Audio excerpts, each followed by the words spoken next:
अस्सलाम वालेकुम। मेरा नाम डॉक्टर शेख है और मैं आज आपकी रेस्पिरेटरी एमसीक्यू की क्लास को कंटिन्यू करेंगे।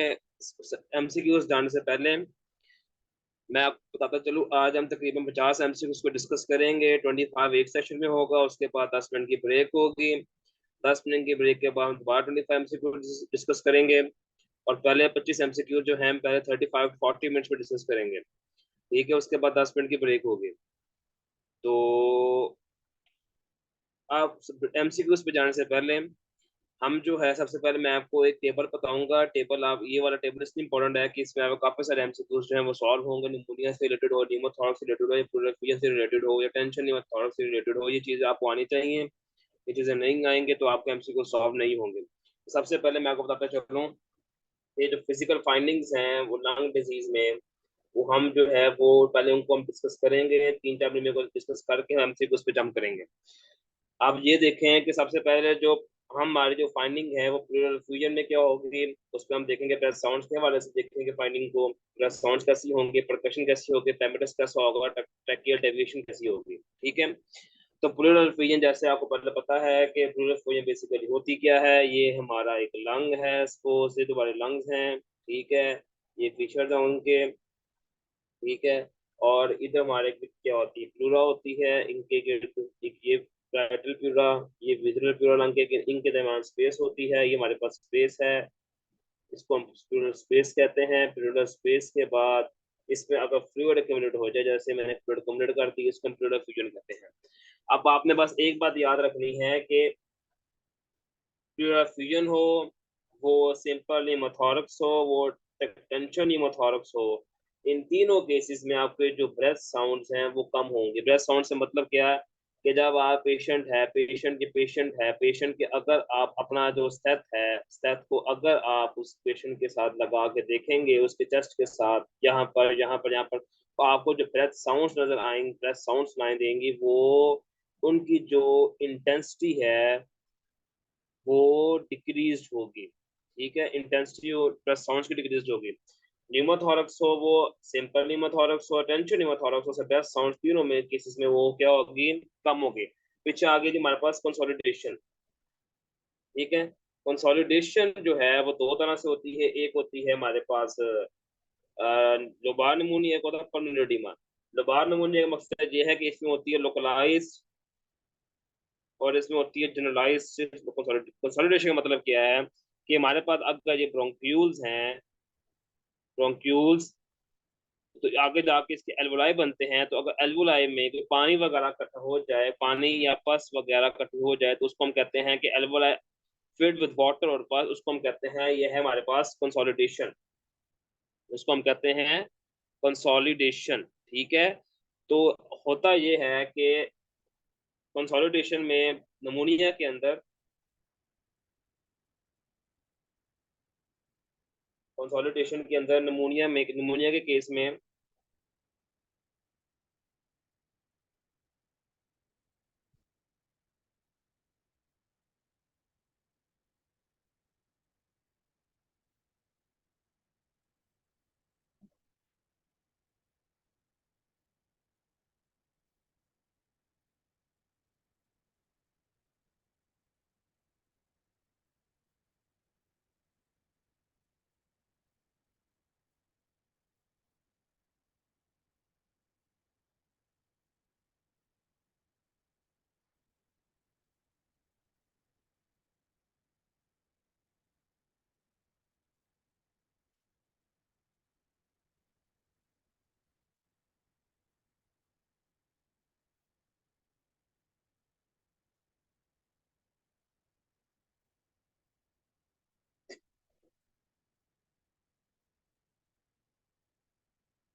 सॉरी, वो थोड़ा सा हमारा वो लैप थोड़ा सा मसला हो गया तो लैपटॉप के हवाले से। तो कंसोलिडेशन में केस में हमारे पास जो मैंने बताया कि हो जाती है, तो ये हमारे पास अगर लंग्स हैं, तो अगर तो इसकी किसी एक लोब में कंसोलिडेशन हो अल्विलाई के, तो उसको हम कहते हैं लोबार नमूनिया। ठीक है, अगर पूरी कह दें कि हमारे पास ये लंग्स हैं, ये इसके लोब्स हैं, ये इसका राइट लंग है, ये लेफ्ट लंग है, अगर पूरे लोब्स में मैं कह दूं कंसोलिडेशन हो जाए, तो उसे हम कहते हैं पल्मोनरी ओडिमा। ठीक है, ये दोनों में थोड़ा सा फर्क है, ये मैंने आपको बता दिया। ठीक है, अगर अब कंसोलिडेशन के केस में जो हमारे पास जो ब्रेथ साउंड्स हैं वो इंक्रीज होंगी। ठीक है, और इनमें आती है ब्रोंकियल ब्रीथिंग। बस आप इतना याद रखना, बाकी चीजें आप छोड़ दें। आप इतना याद रखना, इनमें जो है वो ब्रोंकियल ब्रीथिंग होती है इस इनके केसेस में, कंसोलिडेशन केसेस में। ठीक है, तो इसने बताया कि निमोनिया के केसेस में ब्रेथ साउंड्स इंक्रीज होंगी और बाकी 3 केसेस में ब्रेथ साउंड्स वो डिक्रीज होंगी। ठीक है, पीछे आ गया जी हमारे पास परकशन। परकशन में प्लूरल फ्यूजन के प्लूरल फ्यूजन हमारे पास प्लूरल फ्यूजन में परकशन डाल होगी। बस एक केस में जब न्यूमोथोरेक्स, मतलब कि न्यूमोथोरेक्स तो सिंपल हो बेशक टेंशन वाला हो, तो उसमें हाइपर रेजोनेंस आएगी। ये बस हमें चीज याद रखनी है, बाकी सब में डल होगी, लेकिन न्यूमोथोरेक्स केस में परकशन जो है हाइपर रेजोनेंट आएगी। ठीक है, the same things that apply for breast sounds, जो चीज हम breast sound पे डिस्कस की, इनके केसेस में प्लूरल फ्यूजन केसेस में कंसोलिडेशन न्यूमोथोरेक्स या केसेस में सिंपल न्यूमोथोरेक्स या टेंशन न्यूमोथोरेक्स केस में वो हम फ्रेमेटस में अप्लाई करेंगे। फ्रेमेटस में भी प्लूरल फ्यूजन में प्लूरल फ्यूजन हो, वो सिंपल न्यूमोथोरेक्स हो, वो टेंशन न्यूमोथोरेक्स हो, सब में फ्रेमेटस जो है वो कम होगा। कंसोलिडेशन केस में फ्रेमेटस जो है वो ज्यादा होगा। ठीक है, इसके बाद ट्रैकियल डेविएशन आए। ट्रैकियल डेविएशन के केस में जो जो हमारे पास सिर्फ 3 केसेस में ट्रैकियल डेविएशन हो सकती है, कंसोलिडेशन में ट्रैकियल डेविएशन नहीं होती। या मैं याद रख लेना है, मैं बार बार कह रहा हूँ, there is no tracheal deviation in consolidation. ठीक है, प्लूरल फ्यूजन सिंपल और टेंशन हेमोथोरेक्स में ट्रैकियल डेविएशन कैसी होती है, या इसमें ऐसी होती है कि आप ये देखो, मैं आपको सिंपल समझाऊं। अगर हमारे पास ये लंग है, लंग के गिर्द ये फ्लूइड हमारे पास इकट्ठा हो गया है, फ्लूइड इकट्ठे होने की वजह से जो इसको हमारे पास ट्रैक किया जा रहा था, यहाँ से ऐसे कर कर ट्रैक किया, इसको ब्रोंक्यूल्स थी, वो ज्यादा स्पेस लेकर ट्रैकिया को ऑपोजिट साइड पर डेविएट करेगा। ठीक है, ऑपोजिट साइड पर ट्रैकिया जो है, ओ सॉरी, इस साइड पर ट्रैकिया डेविएट होगा, इप्सिलेटरल साइड पर। सॉरी, मैं चला गया हूँ। ये हमारे पास मैंने एक लंग बनाया था, लंग के गिर्द हमने जो है वो लंग के गिर्द मैंने जो है वो फ्लूइड डेवलप किया। फ्लूइड से क्या हुआ कि हमारे पास जो है वो ट्रैकिया जो है वो ऑपोजिट साइड पर डेविएट करेगा। ठीक है, ऑपोजिट साइड पर क्यों, इसको ज्यादा स्पेस चाहिए, स्पेस नहीं होगी तो ट्रैकिया जो है वो ऑपोजिट साइड पर डेविएट करेगा। ठीक है, same with the case of pneumothorax. ठीक है, न्यूमोथोरेक्स और वो भी टेंशन वाला, टेंशन न्यूमोथोरेक्स और प्लूरल फ्यूजन के केस में सिर्फ और सिर्फ ट्रैकिया जो है वो ऑपोजिट साइड पर डेविएट करेगा। बस ये चीज हमें याद रख लेनी है। तो अगर मैं कहूँ कि पेशेंट को कह दो कि एक पेशेंट हमारे पास आया है रेस्पिरेटरी डिस्ट्रेस के साथ, रेस्पिरेटरी ये पेशेंट हमारे पास आया है रेस्पिरेटरी डिस्निया के साथ, और इसका एक केस में मैं कहता हूँ कि इसकी जो ट्रैकियल डेविएशन जो है वो ऑपोजिट साइड पर है। ठीक है, ऑपोजिट साइड पर है। तो अगर मैं कहूँ कि इसकी परकशन जो है वो डल आई है, तो ये क्या होगी, प्लूरल फ्यूजन। अगर मैं कहूँ कि परकशन इसकी जो है वो हाइपररेजोनेंट आई है, तो क्या होगा, टेंशन हेमोथोरेक्स। ठीक है, तो ये चीजें अगर आपको याद होंगी कि क्या क्या किसमें क्या क्या होता है, तो आपके लिए एमसीक्यू करना मुश्किल नहीं होंगे। ठीक है, अब हम दोबारा जो है अपने कह दें कि उसकी तरफ वापस आएंगे जो हमारे एमसीक्यूज थे। तो एमसीक्यूज जो है हम आज कस्टमर 61 से हम जो है वो स्टार्ट करेंगे। ठीक है, कस्टमर 61। ठीक है, इसमें मैं आपको बताता चलूँ कि इसमें जो हमारे पास जो मेन चीजें हैं, हमारे पास जो मेन की पॉइंट्स हैं, वो है डिपेंडेंट अडीमा और कहते हैं कि ब्लड प्रेशर एंड सीजर्स। ठीक है, वॉमिटिंग की कितने कैरेक्टरिस्टिक फीचर्स नहीं है इसमें, हम ये कह देंगे एक डिपेंडेंट अडीमा और हाई बीपी जो है हमारे पास। उसके बाद दूसरे जो लेबोरेटरी के अंदर हमने टेस्ट कराए, उसमें हमारे पास हाई क्रिएटिनिन और एल्ब्यूमिन रेशो निकली और जीएफआर कम निकला। इस चीज को आपने गौर करना है कि ये हमारे पास इस पर इंपॉर्टेंट है। डिक्रीज जीएफआर इसके लिए पॉइंटेड कर रही है कि ये केस जो है वो किडनी का है, किडनी का है, तो हम सीकेडी की तरफ जा सकते हैं। अब हम सीकेडी की तरफ कैसे जाएंगे, वो ये है कि सीकेडी के अंदर जो है हमारे पास high creatinine to albumin ratio होती है।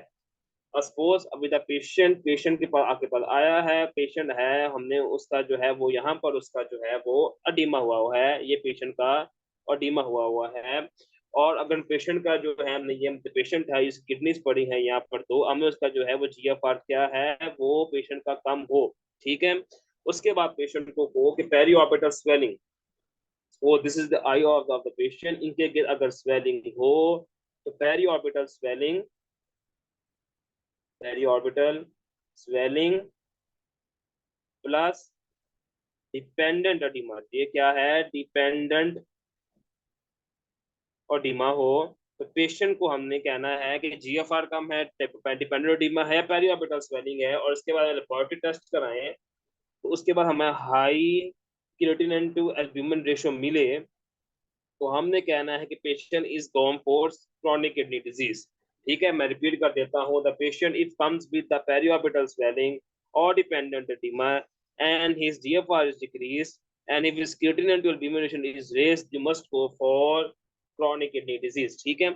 सीकेडी के पेशेंट में ये है कि इसकी जो रिस्क सीकेडी के पेशेंट की वजह से सीकेडी कैन लीड, सीकेडी के पेशेंट हाइपरटेंशन भी हो सकती है और हाइपरटेंशन की वजह से सीकेडी भी हो सकता है। मैं आपको इधर लेबल कर दूं, the fourth, this is hypertension.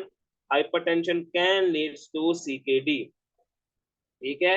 और सीकेडी की वजह से हाइपरटेंशन भी हो सकती है, तो दोनों केसेस में एक दूसरे की कॉज एंड इफेक्ट ये तो कह सकते हैं कि hypertension can lead to CKD as well as CKD can lead to hypertension. ठीक है। इसमें जो तीन चीजें आपने याद रखनी है वो ये है कि सीकेडी कॉम्प्लिकेशंस में तीन चीजें बहुत इंपॉर्टेंट है। एक है हमारे पास ये एक हमारे पास है यूरेमिक पेरिकार्डाइटिस, दूसरी है यूरेमिक प्लेटलेट डिस्फंक्शन, तीसरी है यूरेमिक इंसेफलोपैथी। ठीक है। पेरिकार्डाइटिस का पता है कि शार्प चेस्ट पे पेशेंट के साथ प्रेजेंट करेगा। ठीक है, वो सारे फीचर्स के साथ। दूसरा प्लेटलेट डिस्फंक्शन, ये कि ब्लीडिंग टेंडेंसी जो है पेशेंट की, वो हमारे पास जो है ब्लीडिंग टेंडेंसी पेशेंट की भर जाएगी। बस इतना याद रख लें कि प्लेटलेट टेंडेंसी प्लेटलेट जो सीकेडी है, सीकेडी में जब हमारे पास ब्लड में नाइट्रोजन बढ़ता है तो उससे हमारे पास प्लेटलेट डिस्फंक्शन काज करता है। बस दैट्स इनफ फॉर यू, आप इतनी चीज याद रख लें, जिससे क्या होगा ब्लीडिंग पेशेंट की बढ़ जाएगी, ब्लीडिंग बढ़ जाएगी। तो मैं रिपीट करता हूँ, patient with CKD can lead to elevated blood nitrogen that can lead to platelet dysfunction that leads to increase in bleeding। ठीक है। तो यूरेमिक इंसेफलोपैथी का मतलब ये है कि पेशेंट जो आपके पास कंफ्यूजन स्टेट में आएगा या और सीन सिम्टम्स केस में आएगा। इस केस में उसने में सीजर्स दिए हुए थे, ये देखें इस केस इसमें सीजर्स दिए हुए थे, इसका मतलब है कि पेशेंट जो है वो यूरेमिक इंसेफलोपैथी में चला गया है। ठीक है, ये हमारे पास सीकेडी के केस में। ठीक है, मैं रिपीट करता हूँ, हमारे पास सीकेडी के केस में हमारे पास कहता हूँ कि तीन हमारे पास आप में चीज याद रखनी है। एक यूरेमिक पेरिकार्डाइटिस जिसके शार्प चेस्ट पेन होगी। यूरेमिक ब्लड डिस्फंक्शन कैसे होगा, सीकेडी का पेशेंट है उसका ब्लड नाइट्रोजन बढ़ेगा, ब्लड नाइट्रोजन बढ़ेगा तो blood dysfunction and that leads to bleeding and uraemic encephalopathy जिसमें कंफ्यूजन या और सीरियस सिम्टम्स आएंगे। और सीरियस सिम्टम्स केस पे क्या दिए हुए थे हमें, उसने हमें दिए हुए थे सीजर्स। ठीक है। तो ये हमारे पास क्वेश्चन नंबर 61 था। Moving on to question number 62। ठीक है। हम कहेंगे कि पेशेंट जो है हमारे पास कहते हैं कि आया है मेकोनियम इलियस के साथ। ठीक है, न्यू बॉर्न बेबी है। ठीक है, न्यू बॉर्न बेबी हमारे पास आया है मेकोनियम इलियस के साथ और स्टूटूरिया के साथ, पैरास्मो और कॉम्प्रोमाइज ब्रीथिंग के साथ। ठीक है।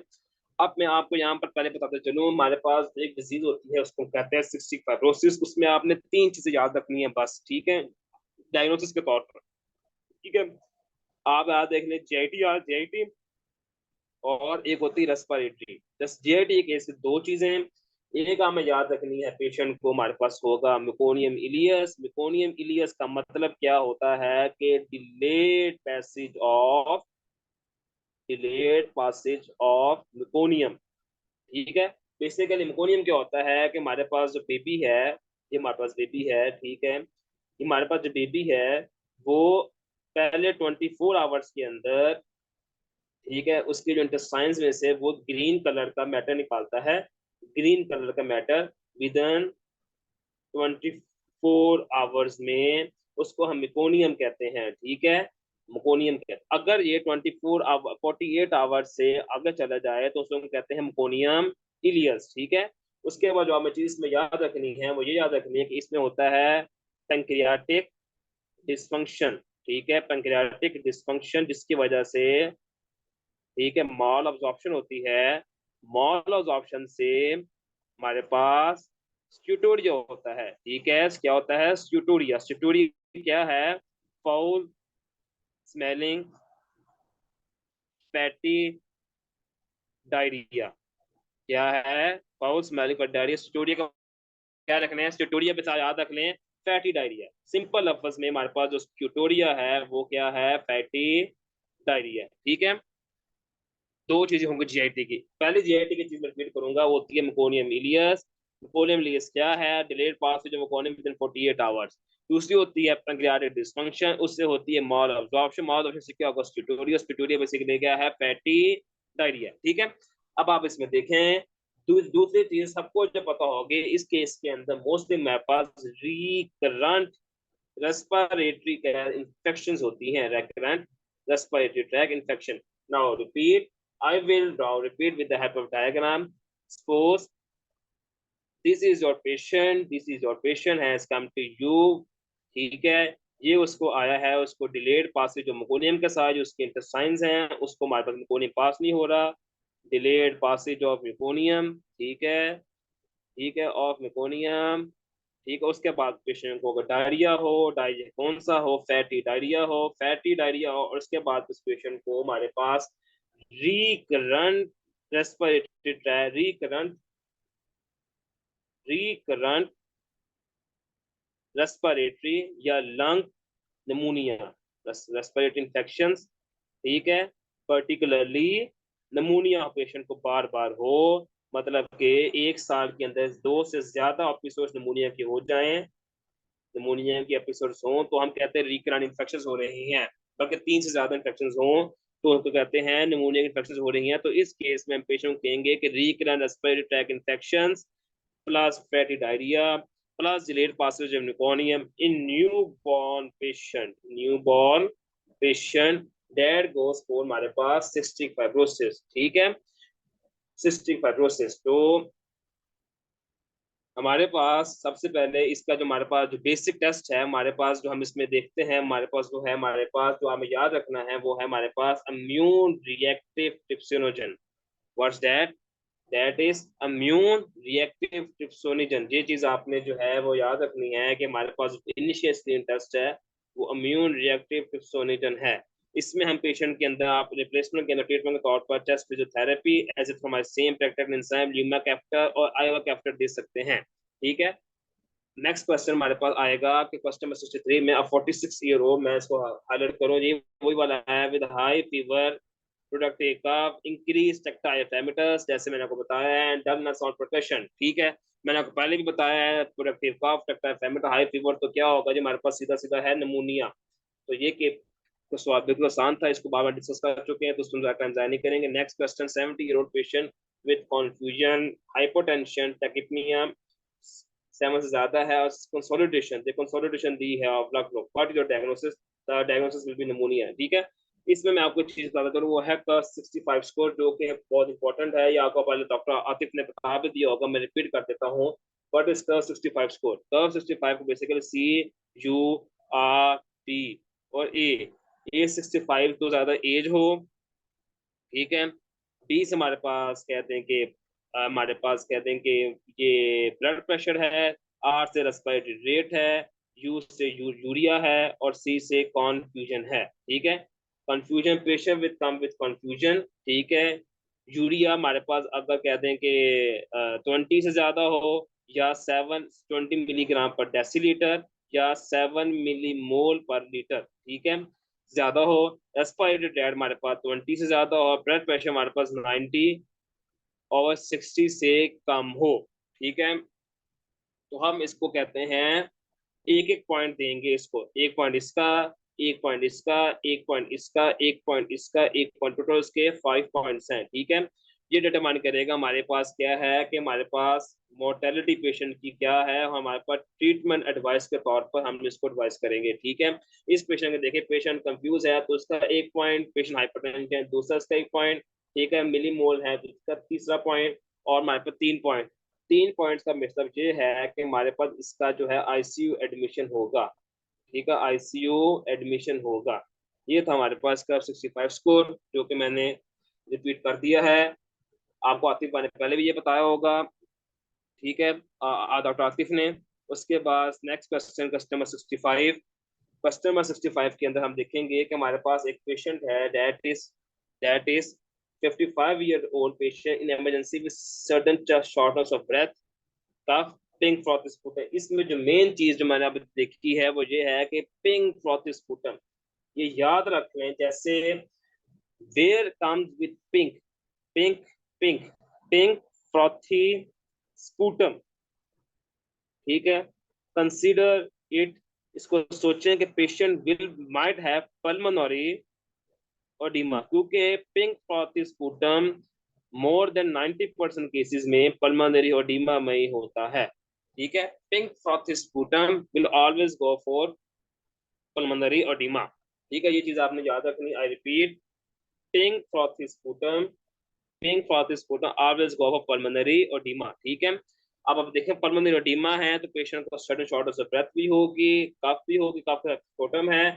और आपको पता है कि जब पेशेंट का हार्ट फेलियर हो तो उसको कहते हैं, और अपना हार्थोपनिया, जब पेशेंट फ्लैट डाई करे, पेशेंट अगर स्टैंड है तो, अगर ये पेशेंट हमारे पास स्टैंड है, ठीक है, और इसमें हमारे पास पेशेंट के हमारे पास लंग्स हैं, ये हमारे पास हार्ट पड़ा हुआ पेशेंट का, हार्ट, हार्ट, ठीक है। तो हमारे पास ये इसकी जा रही हैं, वैसेस जा रही हैं। अगर पेशेंट स्टैंड है तो सारा ब्लड हार्ट में है और लंग्स में कुछ नहीं जा रहा। अगर जब पेशेंट लेटेगा ऐसे करके, जब पेशेंट में खाता लेट गया है, तो इसमें क्या होगा कि जब हार्ट से जो ब्लड है वो लंग्स में आ जाएगा, जिसकी वजह से लंग्स में हार्ट ब्लड जो है वो अक्यूमुलेट कर जाएगा, हार्ट से इधर ब्लड चला जाएगा, जिसकी वजह से आपको पल्मोनरी एडिमा हो जाएगा। और हार्ट फेलियर की जो कैरेक्टरिस्टिक फाइंडिंग है उससे इसमें बताई हुई है, वो क्या है, वो है पैथोलॉजिकल S3। अब याद रखें, जब भी किसी जगह S3 गैलब आ जाए तो आपने कहना है S3 गैलब आ जाए, you will say the patient will suffering from congestive heart failure. ठीक है, पेशेंट को हार्ट फेलियर है, हार्ट फेलियर का पेशेंट नीचे लेटेगा, उसको पल्मोनरी एडिमा होगा। ठीक है, तो उसने बता दिया है कि चेस्ट एक्सरे के अंदर पेशेंट को हमारे पास पल्मोनरी ओडिमा है, पेशेंट हैज पल्मोनरी ओडिमा। तो अब हम क्या करेंगे, हमने इसका ट्रीटमेंट करना। आप याद रख लें, ओके पानी है, एडिमा का मतलब पानी है, तो उसको मतलब पहले हम डायबियोटिक देंगे। डायबियोटिक देने के बाद, डायबियोटिक देंगे, डायबियोटिक देने के बाद शॉर्टनेस ऑफ ब्रेथ और कफ वगैरह है तो उसको हम O2 स्पोर्ट देंगे, क्योंकि इसको नीचे लेटने से ज्यादा होती है। तो हम प्रॉपर पोजीशन का मतलब ये है कि हम पेशेंट को, this is our patient, we want to so, हम जो है इसका आप देखा होगा कि इसकी जब ज्यादा तकिए रखते हैं तो पेशेंट जो है वो इंक्लाइन पोजीशन में ऐसे करके लेटेगा। ठीक है, इंक्लाइन पोजीशन में ऐसे कर लेटेगा, बिल्कुल फ्लैट नहीं लेटेगा, इसके दरमियान 45 डिग्री का तक एंगल बन जाता है। तो हम इसके लिए रखते हैं, इसे हम कहते हैं प्रॉपर पोजीशन। ठीक है, प्रॉपर पोजीशन। ठीक है, तो हमारे पास वहां पोजीशन हो गई। ठीक है, सो 65 क्वेश्चन में हमने देख लिया कि पेशेंट फॉर कॉमेडिमा camp with proper position O2 score and diuretic. क्यों एडिमा की वजह से हम डायरेटिक देंगे, रेस्पिरेटरी और रेस्पिरेटरी डिस्ट्रेस की वजह से इसको हम O2 दे रहे हैं, और क्योंकि नीचे लेटने से इसका हमारे पास जो एडिमा ग्रेविड होता है इससे प्रॉपर पोजीशन में रखेंगे। ठीक है, तो नेक्स्ट क्वेश्चन कस्टमर से 6 पे जाएंगे, जो the following is not complication. CKD मैंने आपको पहले बताया था कि सीकेडी क्या, में 3 कॉम्प्लिकेशन याद रखनी है। कौन सी, यूरेमिक पेरिकार्डाइटिस। ठीक है, वो उसमें नहीं दी हुई। इसमें यूरेमिक प्लेटलेट डिस्फंक्शन, एक और यूरेमिक इंसेफ्लोपैथी। ठीक है, वो आपने 3 चीजें याद रखनी थी। इसके बाद आपने एक और चीज याद रखनी है कि जैसे सीकेडी का पेशेंट है तो उससे इन्फेक्शन प्रोन तो पेशेंट होगा, लेकिन प्लेटलेट डिस्फंक्शन में पड़ा था कि ब्लीडिंग जो है वो ज्यादा होती है। ठीक है, लेकिन इस केस में वो कह रहा है कि डीवीडी कब होता है, जब हमारे पास ब्लीडिंग टेंडेंसी, हमारे पास कोगुलेशन डिस्टेंसी जो है हाइपर कोगुलेबल स्टेट होती है। ठीक है, जो कि बिल्कुल ही ब्लीडिंग के ऑपोजिट है।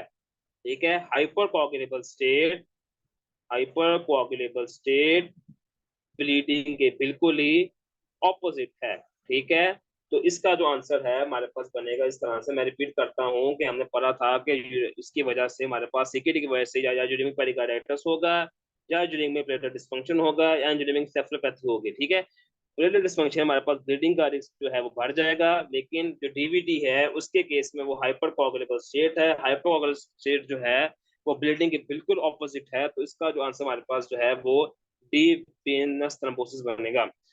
सो क्वेश्चन नंबर 67 पे जाएं हम। सो क्वेश्चन नंबर 67 में एक जो asthmatic patient steroid inhaler use कर रहा है लॉन्ग टाइम से, तो उसको ऑरल थ्रश हुआ है, वाइट स्कैपिंग टंग। ऑरल थ्रश का मतलब क्या है कि कैंडिडिया इन्फेक्शन उसको हो गई है, जो कि हम उसको स्क्रैप कर सकते हैं किसी भी चीज से।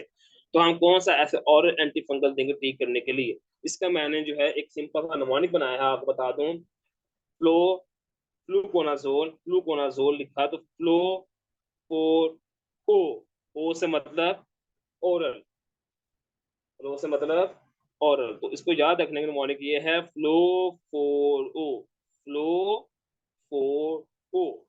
ओ का मतलब क्या है? ऑरल। फ्लो, फ्लो का मतलब क्या है? Fluconazole, fluconazole. फ्लूकोनाजोल का फ्लो से निकालें तो फ्लो फोर ओ, तो हमारे पास कहते हैं कि इसमें जो है हमारे पास फ्लूकोनाजोल फ्लो ओरल।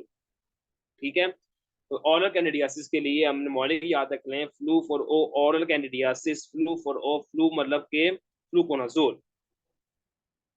ठीक है, क्वेश्चन नंबर 68। क्वेश्चन नंबर 68 में 33-year-old female diagnose with the COVID pneumonia gave infection gave birth to. आप ये देखें, इस केस में वो कह रहा है कि हमारे पास मदर है, वो कोविड की पेशेंट थी, उसने चाइल्ड को बर्थ दिया है, तो हमें टेस्ट को कब करना है? इसमें हम दो चीज याद रखनी है, और हमें ये याद रखनी है कि एक याद रखते हैं 24 आवर्स, एक 48 आवर्स। ठीक है, अगर मदर जो है मुझसे हमारी मदर है, उसने हमारे जो बच्चे को बर्थ दिया है उसको कोविड पॉजिटिव है, शी इज कोविड पॉजिटिव, तो हमने क्या करना है?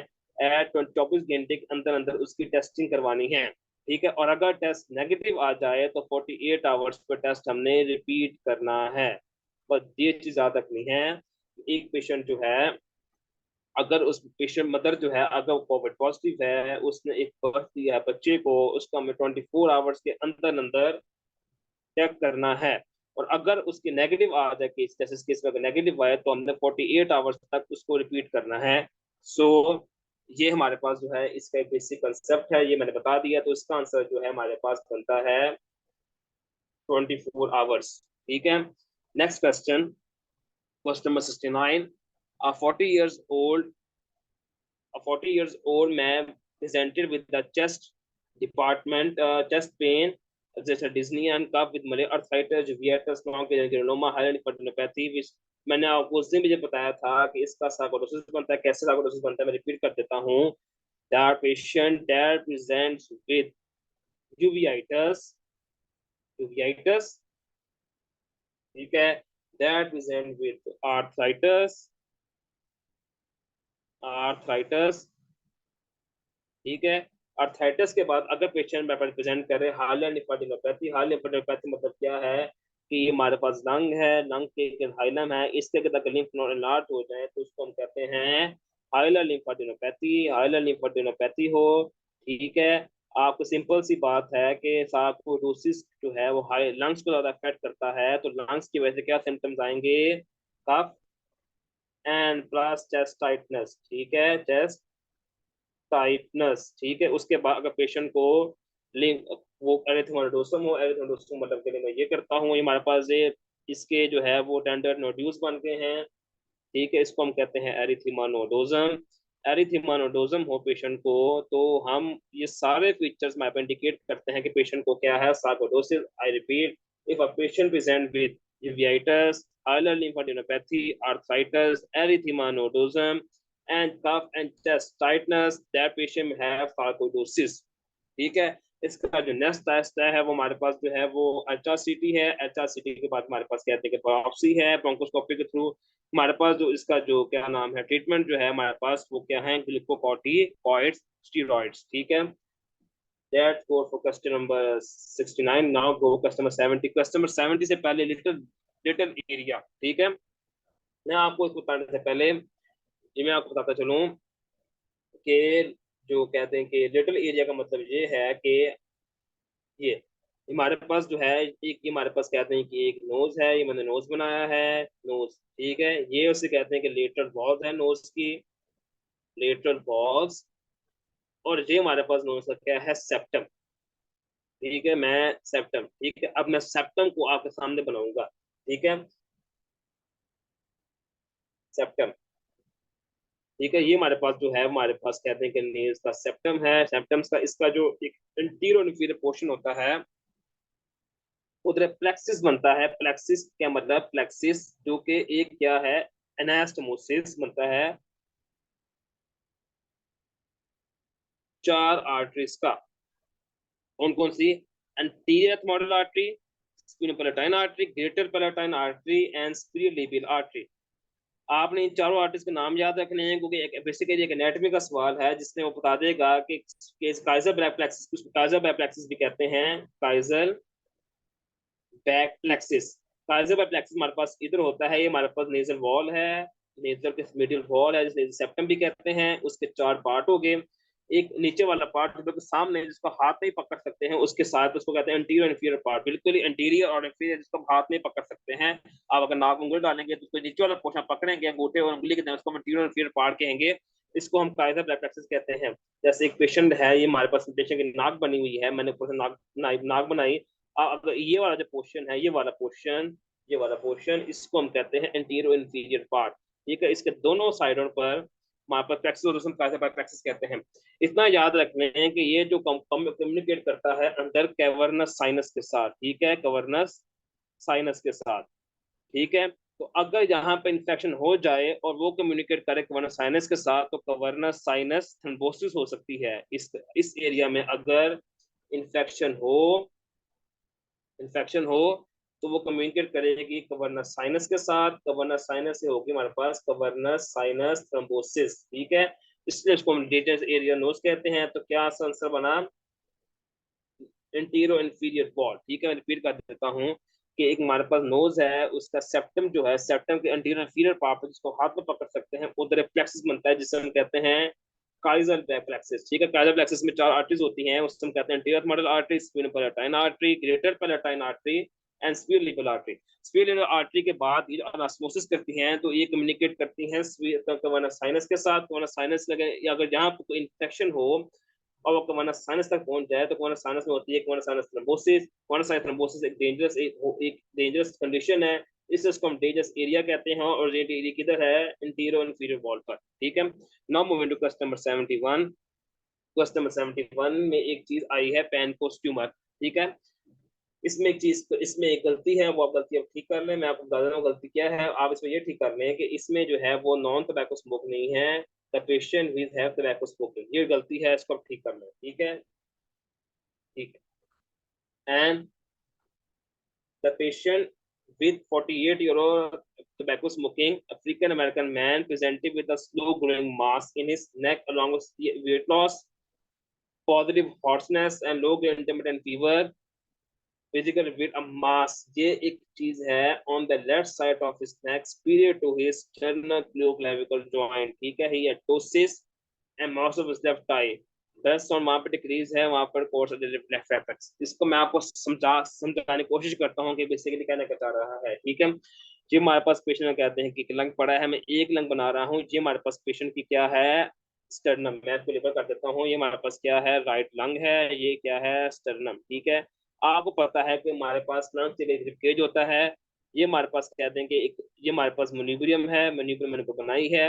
यहाँ पे हमारे पास एक लंग ऊपर वाला पार्ट, यहाँ से जो है ना हमारे पास एक फर्स्ट रिब आके यहाँ पे अटैच करती है, सेकंड रिब दोनों के जंक्शन पे अटैच करती है, फिर नीचे third rib, fourth rib, fifth rib, ठीक है। नहीं, हमारे पास क्या है, फर्स्ट रिब, ये मैं हाईलाइट फर्स्ट रिब, ये सेकंड रिब, ये थर्ड रिब, ठीक है। अगर इधर हमारे पास कोई बने, इधर हमारे पास बने, कहते हैं कि ये हमारे पास की लंग्स की जो है वो एपेक्सिस है, यहाँ पर ट्यूमर जो बने लंग की एपेक्स की, उसको हम कहते हैं पैनकॉस ट्यूमर, ठीक है। लंग की एपेक्स पे जो ट्यूमर बनता है उससे हम कहते हैं पैनकोस्ट ट्यूमर, ठीक है। अब पैनकोस्ट ट्यूमर जो है अपने इर्द के जो स्ट्रक्चर्स जो हैं इसके, इनको इन्वॉल्व करता है, स्ट्रक्चर्स जो इसके इर्द गिर्द हैं वो इन्वॉल्व करता है, ठीक है। वो कौन कौन से होते हैं, हमारे पास कहते हैं कि एक सीलिएट गैंग्लियन होता है जिसकी वजह से हमें होता है हॉर्नर्स सिंड्रोम, ठीक है, Horner's syndrome. Horner syndrome basically क्या होता है, इसको भी मैं बताता हूँ आपको।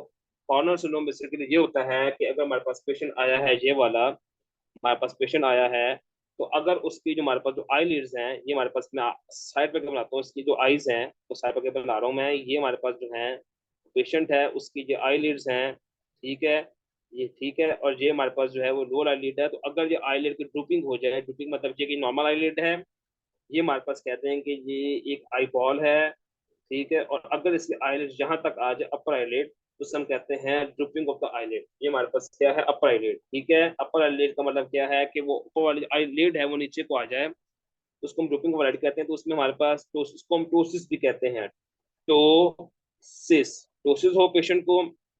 मायोसिस मतलब ये कि हमारे पास है अगर प्यूपिल, ये हमारे पास कहते हैं कि ये हमारे पास सेंट्रल पोर्शन आई का अगर तो ये कंस्ट्रिक्ट कर जाए पूरा, इसको हम कहते हैं मायोसिस, ठीक है। टोसिस और एनहाइड्रोसिस का मतलब है कि पेशेंट का जो हैंड है उस पर जो स्वेटिंग नहीं हो रही, स्वेटिंग वहां पर जो है वो खत्म हो गई है। तो ptosis plus anhidrosis plus miosis, उसको हम कहते हैं हॉर्नर सिंड्रोम, ठीक है। पेशेंट को अगर हॉर्नर सिंड्रोम हो, और उसके बाद उसके यहाँ पर कहते हैं कि अपर साइड पर कहते हैं कि वेट लॉस की हिस्ट्री है पेशेंट को दी हुई, पूरी कैरेक्टरिस्टिक हिस्ट्री है कैंसर केस में, स्मोकिंग हिस्ट्री दी हुई है, slow growing mass and hoarseness. Hoarseness मतलब ये कि पेशेंट के यहाँ पर पेन कोस्ट ट्यूमर है, यहाँ पर पेन कोस्ट ट्यूमर बेसिकली आपको नेक में मिलेगा, यहाँ पर ये पेशेंट का नेक है, यहाँ पर मिलेगा, यहाँ पर आपका लेरेंक्स पास कर रहा होता है, वहां पर इसको ये लेरेंक्स पड़ा हुआ, यहाँ पर आपका पेन कोस्ट ट्यूमर पड़ा हुआ है, यहाँ पर आके पीछे वर्टिब्रा आपको सीलेट गैंग्लियन पड़ा हुआ है। तो स्ट्रॉन्ग स्ट्रक्चर्स को जब इन्वॉल्व करता है तो हमारे पास पैन कोस्ट्यूम बनता है। लेरेंस पड़ा हुआ, लेरेंस के बाद यहाँ पर कहते हैं कि आप हमारे पास कहते हैं कि हॉर्स लेरेंस के इन्वॉल्वमेंट की वजह से हमें हॉर्सनेस आई है, ठीक है। ये हमारे पास कहते हैं कि हॉर्सनेस और लो ग्रेड फीवर जो अक्सर होती है, और short physical reveal a mass on left side of neck, neck के लेफ्ट साइड में मास है स्टेनोक्लेविकुलर जॉइंट के ऊपर। हमारे पास ये जहाँ पर जो है यहाँ पर हमारे पास स्टेनोक्लेविकुलर जॉइंट पड़ा हुआ, बिल्कुल इसके ऊपर हमारे पास मास पड़ा हुआ है, ये हमारे पास क्लेविकल है, ये हमारे पास स्टर्नम है, इसके जो जॉइंट है इसके ऊपर बिल्कुल मास पड़ा हुआ है, ठीक है। इसने हमारे पास हॉर्सनेस की है, इसने वेट लॉस की हिस्ट्री है, तो हमारे पास ये क्या होगा, पेनकोस ट्यूमर। पेनकोस ट्यूमर क्या होगा, मैं रिपीट कर रहा हूँ, tumour at apex of lung, ठीक है। हॉर्नर सिंड्रोम पेशेंट को हो जो कि हमारे पास टोसिस एंड हाइड्रोसिस और मायोसिस होता है, उसके बाद हमारे पास लेनेक्स के ऊपर ऊपर हो और हमारे लेनेक्स की इन्वॉल्वमेंट करे, यहाँ पर एक और चीज आगे होगी, मैं आगे बताऊंगा, तो उसको हम कहते हैं पेनकोस ट्यूमर, ठीक है। इस शोल्डर पेन पेशेंट को होगी इस केस में, जिस केस पे इस पेशेंट को पेन होगी इस केस में। और यहाँ पर हमारे पास जो है एक और चीज होती है, अगर हमारे पास ये कहते हैं कि मैंने बनाई थी ये आपकी फर्स्ट रिप, फर्स्ट रिप के ऊपर क्या बना है, ये हमारे पास मैंने पीछे बनाया आपका लंग, ठीक है। ये हमारे पास फर्स्ट रिप है, फर्स्ट रिप, ठीक है। ये हमारे पास राइट लंग पड़ा हुआ है, यहाँ पर हमारे पास बनता है पेनकोस ट्यूमर, ठीक है। यहाँ से हमारे जो है यहाँ से हमारे पास गुजरता है ब्रेकियल प्लेक्सिस। ये मैंने क्या बनाया है, ये मैं दोबारा किसी और पर सुनाता हूँ, ये यहाँ से हमारा गुजरता है ब्रेकियल प्लेक्सिस, ये मैंने बनाया है, ये मैं दोबारा ब्रेकियल प्लेक्सिस, ठीक है। तो अगर जब हमारा पैन को स्टिमुल होगा, यहाँ पर जो हमारा मैंने पैन को स्टिमुल बनाया है, तो ये ब्रेकियल प्लेक्सिस को भी इन्वॉल्व करेगा। अगर ब्रेकियल प्लेक्सिस जब इन्वॉल्व होगा तो it's lateral hand we must due to brachial plexus compression और इन्वेजन, ठीक है। I think you get my point. Pancoast स्टिमुल हॉर्नर सिंड्रोम और अदर साइंस मैं बता दी, surgical intervention needed with majority of cases में हम सर्जिकल इंटरवेंशन करते हैं पैन को स्टिमुल केस में, ठीक है। मॉन्टोक्स टेस्ट क्या होता है, मॉन्टोक्स टेस्ट नथिंग, बस आप कहते हैं कि पीपीडी टेस्ट, उसका नाम पीपीडी टेस्ट है, तो उस पीपीडी के लिए हम करते हैं। मॉन्टोक्स टेस्ट का जो दूसरा नाम है वो पीपीडी टेस्ट, इसको हम कहते हैं। पीपीडी टेस्ट किस लिए करते हैं हम, टीबी के लिए, ठीक है, PPD test. So question number 73, during exercise cardiac output increases and blood flow to muscles increases. अच्छा, वो कह रहा है हमारे पास कि अगर हम एक्सरसाइज के दौरान कार्डिक आउटपुट इंक्रीज हुआ, ब्लड फॉर्मेशन इंक्रीज हुआ, तो हमारे पास वीओ के ऊपर क्या असर पड़ेगा? वेंटिलेशन टू परफ्यूजन रेशियो, ठीक है, वेंटिलेशन टू परफ्यूजन रेशियो, ठीक है, ठीक है। वेंटिलेशन के लंग्स में हवा कितनी आ रही है, परफ्यूजन के लंग्स में ब्लड फ्लो कितना है, तो इसकी एक रेशियो होती है वेंटिलेशन ओवर परफ्यूजन। आपको पता है कि लंग्स में वेंटिलेशन भी बढ़ती है एक्सरसाइज के अंदर और परफ्यूजन बढ़ती है। आप जब एक्सरसाइज करते हैं, ठीक है, पेशेंट एक्सरसाइज कर रहा है, तो इसके लंग्स बड़े हैं तो ये ज्यादा सांस, ब्रीथिंग रेट भी इसका बढ़ेगा, ये ज्यादा सांस भी लेगा पेशेंट, और इसका जो ब्लड फ्लो भी बढ़ेगा, ठीक है। लेकिन जो हमारे पास ब्लड फ्लो जो है वो ज्यादा बढ़ता है, ब्लड फ्लो, जो हमारे पास ब्लड फ्लो है वो ज्यादा बढ़ता है एज कंपेयर टू वेंटिलेशन, ठीक है। वेंटिलेशन से ज्यादा बढ़ता है, तो हमारे पास वी ओवर क्यू है, तो क्यू क्या करते हैं, ब्लड फ्लो ज्यादा बढ़ा है बजाय वेंटिलेशन के, तो जो वी ओवर क्यू क्या हो जाएगी, वो हो जाएगी डिक्रीज, ठीक है। तो इसका जो आंसर है वो डिक्रीज बनेगा, ठीक है। एक चीज पी भी बढ़ रही है लेकिन ये ज्यादा बढ़ रही है, ठीक है। मतलब अगर पहले मैं कहता हूँ कि वेंटिलेशन पहले 3 थी और अब परफ्यूजन पहले 4 थी, तो हमारे पास बना ही है 0.75। अब मैं कहता हूँ कि हमारी वेंटिलेशन हमारे पास 4 हो गई है लेकिन जो परफ्यूजन है वो 6 हो गई है, तो तकरीबन हमारे पास ये बना, कहते हैं कि 0.6। तो कहते हैं कि हमारे पास वेंटिलेशन तो बड़ी 4 हुई लेकिन परफ्यूजन 6 हो गई, 3 से 4 4 से 6, हमारे पास रेशियो क्या बन गई 0.6, तो वेंटिलेशन परफ्यूजन क्या हो गई, कम, ठीक है। ये चीज आपने जो है वो याद रखनी है। Next question, most common cause of COPD in developing countries that will cause to smoking. आपको पता है कि smoking is leading cause of COPD, तो इसमें कोई रॉकेट साइंस नहीं है। हाँ, next question, patient with child of 10 years old present with intercostal retractions session plus wheezing, ठीक है। सिंपल सा केस है कि मैं आपको बता दूं कि अगर हमारे पास एक पेशेंट हो, ठीक है, दो चीजें आपको मोटिवेट याद रख लें, लंग्स में जो है वो वीजिंग हो, लंग्स में क्या हो, वीजिंग हो, और चेस्ट में कफ हो, मुंह से कफ हो, और नाइट को, एट नाइट, नाइट को पेशेंट की कफ क्या हो जाए, at night cough increase version हो जाए, ठीक है। और इस सारा जो है वो एपिसोडिक, मतलब के बाहर बाहर हो, तो इसको हमारा जो डायग्नोसिस वो बनता है एस्थमा का, ठीक है। मैं रिपीट करता हूँ, patient with cough with wheezing plus cough, plus cough जो है नाइट को वर्सन कर जाए, और सब कुछ ये एपिसोडिक हो। एपिसोडिक मतलब कि कुछ देर के लिए पेशेंट जो है वो, कुछ देर के लिए, फॉर सम टाइम पेशेंट जो है वो, तो ऑल डेज पेशेंट जो है वो सिम्टम फ्री है, सिम्टम फ्री, और फिर कुछ देर के लिए पेशेंट को जो है वो सिम्टम्स आए हैं कुछ देर के लिए, तो उसको हम कहते हैं episodes. Episodic cough plus wheezing plus cough worsen at night, उसको हम कहते हैं एस्थमा, ठीक है। तो patient is suffering from asthma, ठीक है। तो move to question number 76। Same question है, उसने पेशेंट को कहा है कि बार बार exacerbation, exacerbation basic is nothing but worsening of disease को हम एक्सासिलेशन कहते हैं। वर्सनिंग ऑफ डिजीज को क्या कहते हैं, एक्सासिलेशन। वो कहता है कि हमने पेशेंट को जो है, हमने पेशेंट को कॉर्टिकोस्टेरॉइड भी दिए हैं, बीटा एगोनिस्ट भी दिए हैं, पेशेंट ठीक नहीं हो रहा, तो अब इसका जो हमारे पास, जो अब मैं आपको चीज बता दूं कि एक्सासिलेशन में हमारे पास जो है पहले हम देते हैं एक्सासिलेशन ऑफ एस्थमा, ठीक है। सबसे पहले हम इस पेशेंट को देते हैं लाबा, फिर लामा, इनहेल कॉर्टिकोस्टेरॉइड्स, उसके बाद हम ओरल पे शिफ्ट करते हैं। हमारे पास लॉस्ट रिजॉर्ट है वो क्या है, oral. Repeating, a patient with exacerbation of asthma, first we will get LABA, then we will go LAMA, then I inhale corticosteroid, then we will go for oral corticosteroids.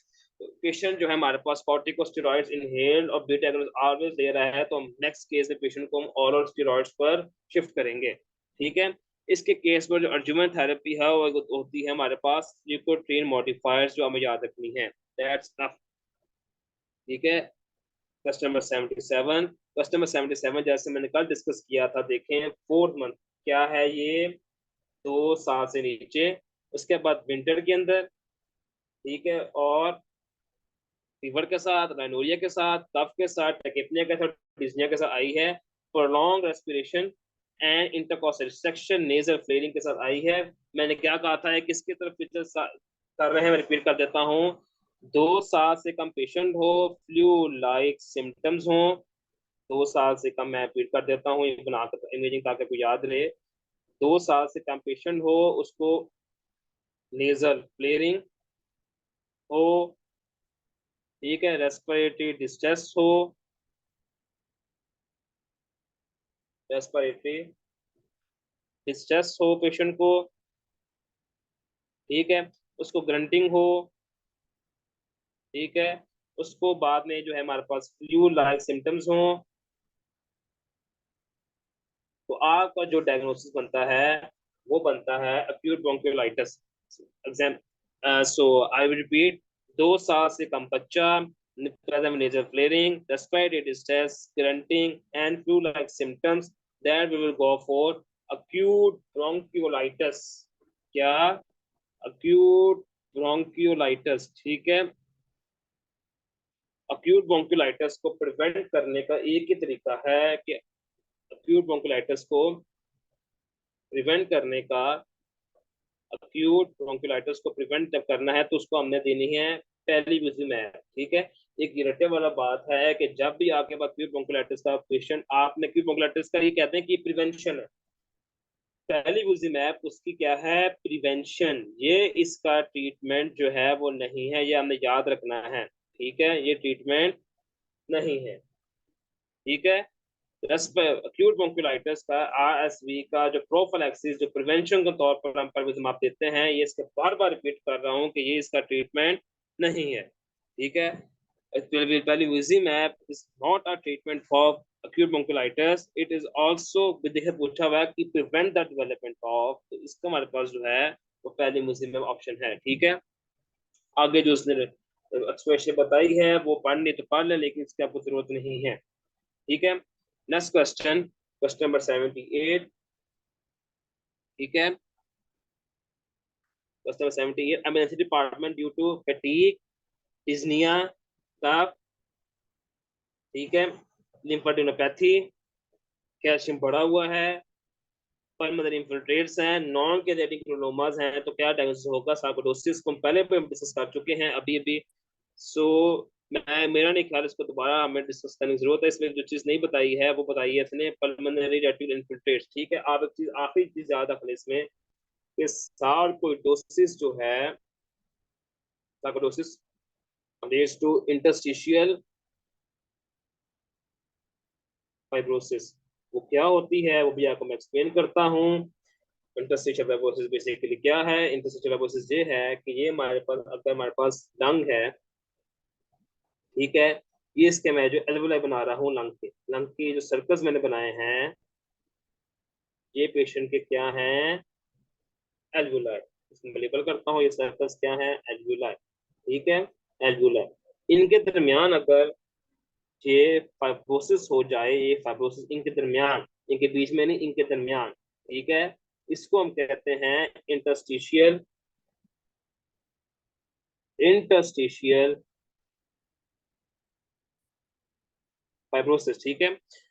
ये lung बनाया है, ये circles हमारे पास, इसके कहते हैं कि मैं कर देता हूँ, ये सर्कल्स मैंने बनाए हैं, ये हमारे पास क्या है? एल्वुलाई है, एल्वुला है। अगर इनके दरमियान हमारे पास फाइब्रोसिस हो जाए तो उसको हम कहते हैं इंटरस्टिशियल फाइब्रोसिस, ठीक है। तो ये हमारे पास interstitial sarcoidosis is the leading cause of interstitial fibrosis. I repeating, sarcoidosis can lead to, sarcoidosis can lead to interstitial fibrosis। Interstitial fibrosis को अगर एक्सरे कराएं तो उसके ऊपर जो हमारे पास जो है वो पल्मोनरी इन्फिल्ट्रेट्स के तौर पर आपको नजर आएंगे, ठीक है। हमारे पास मैं कहता हूँ कि अगर आपने पेशेंट का एक्सरे करवाया है, ये पेशेंट गया आपके पास, वो एक्सरे खिंचवा कर आया है, तो आपको यहाँ पर लाइनें नजर आएंगी, लाइनें दोनों साइडों पर लाइनें नजर आएंगी एक्सरे के अंदर, उससे हम कहते हैं रेटिकुलर इनफिल्ट्रेट्स। ठीक है,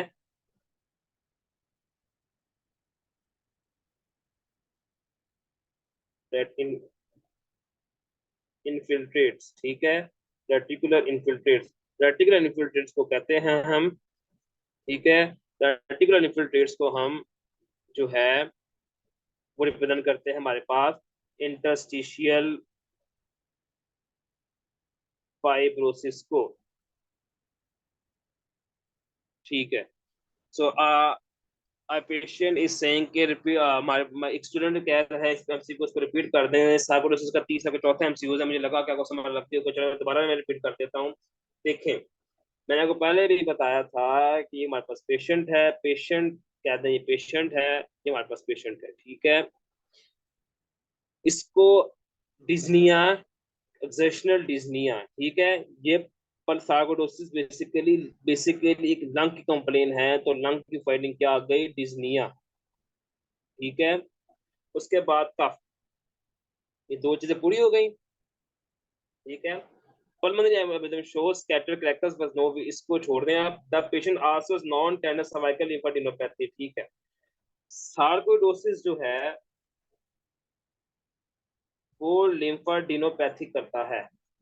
लिम्फेडिनोपैथी क्या है कि यहाँ पर जो पेशेंट के सर्वाइकल लिम्फ नोड्स हैं, वो पेशेंट के क्या हो गए हैं, इनलार्ज, क्या हो गए हैं, इनलार्ज सर्वाइकल लिम्फ नोड्स। ठीक है, लिम्फ नोड्स, इसमें उसने रियल फाइंडिंग दी है लार्ज सर्वाइकल लिम्फ नोड्स की। बेसिकली सार्कोइडोसिस जो है मोस्ट कॉमनली हाइलर लिम्फेडिनोपैथी करवाता है, हाइलर लिम्फेडिनोपैथी करवाता है।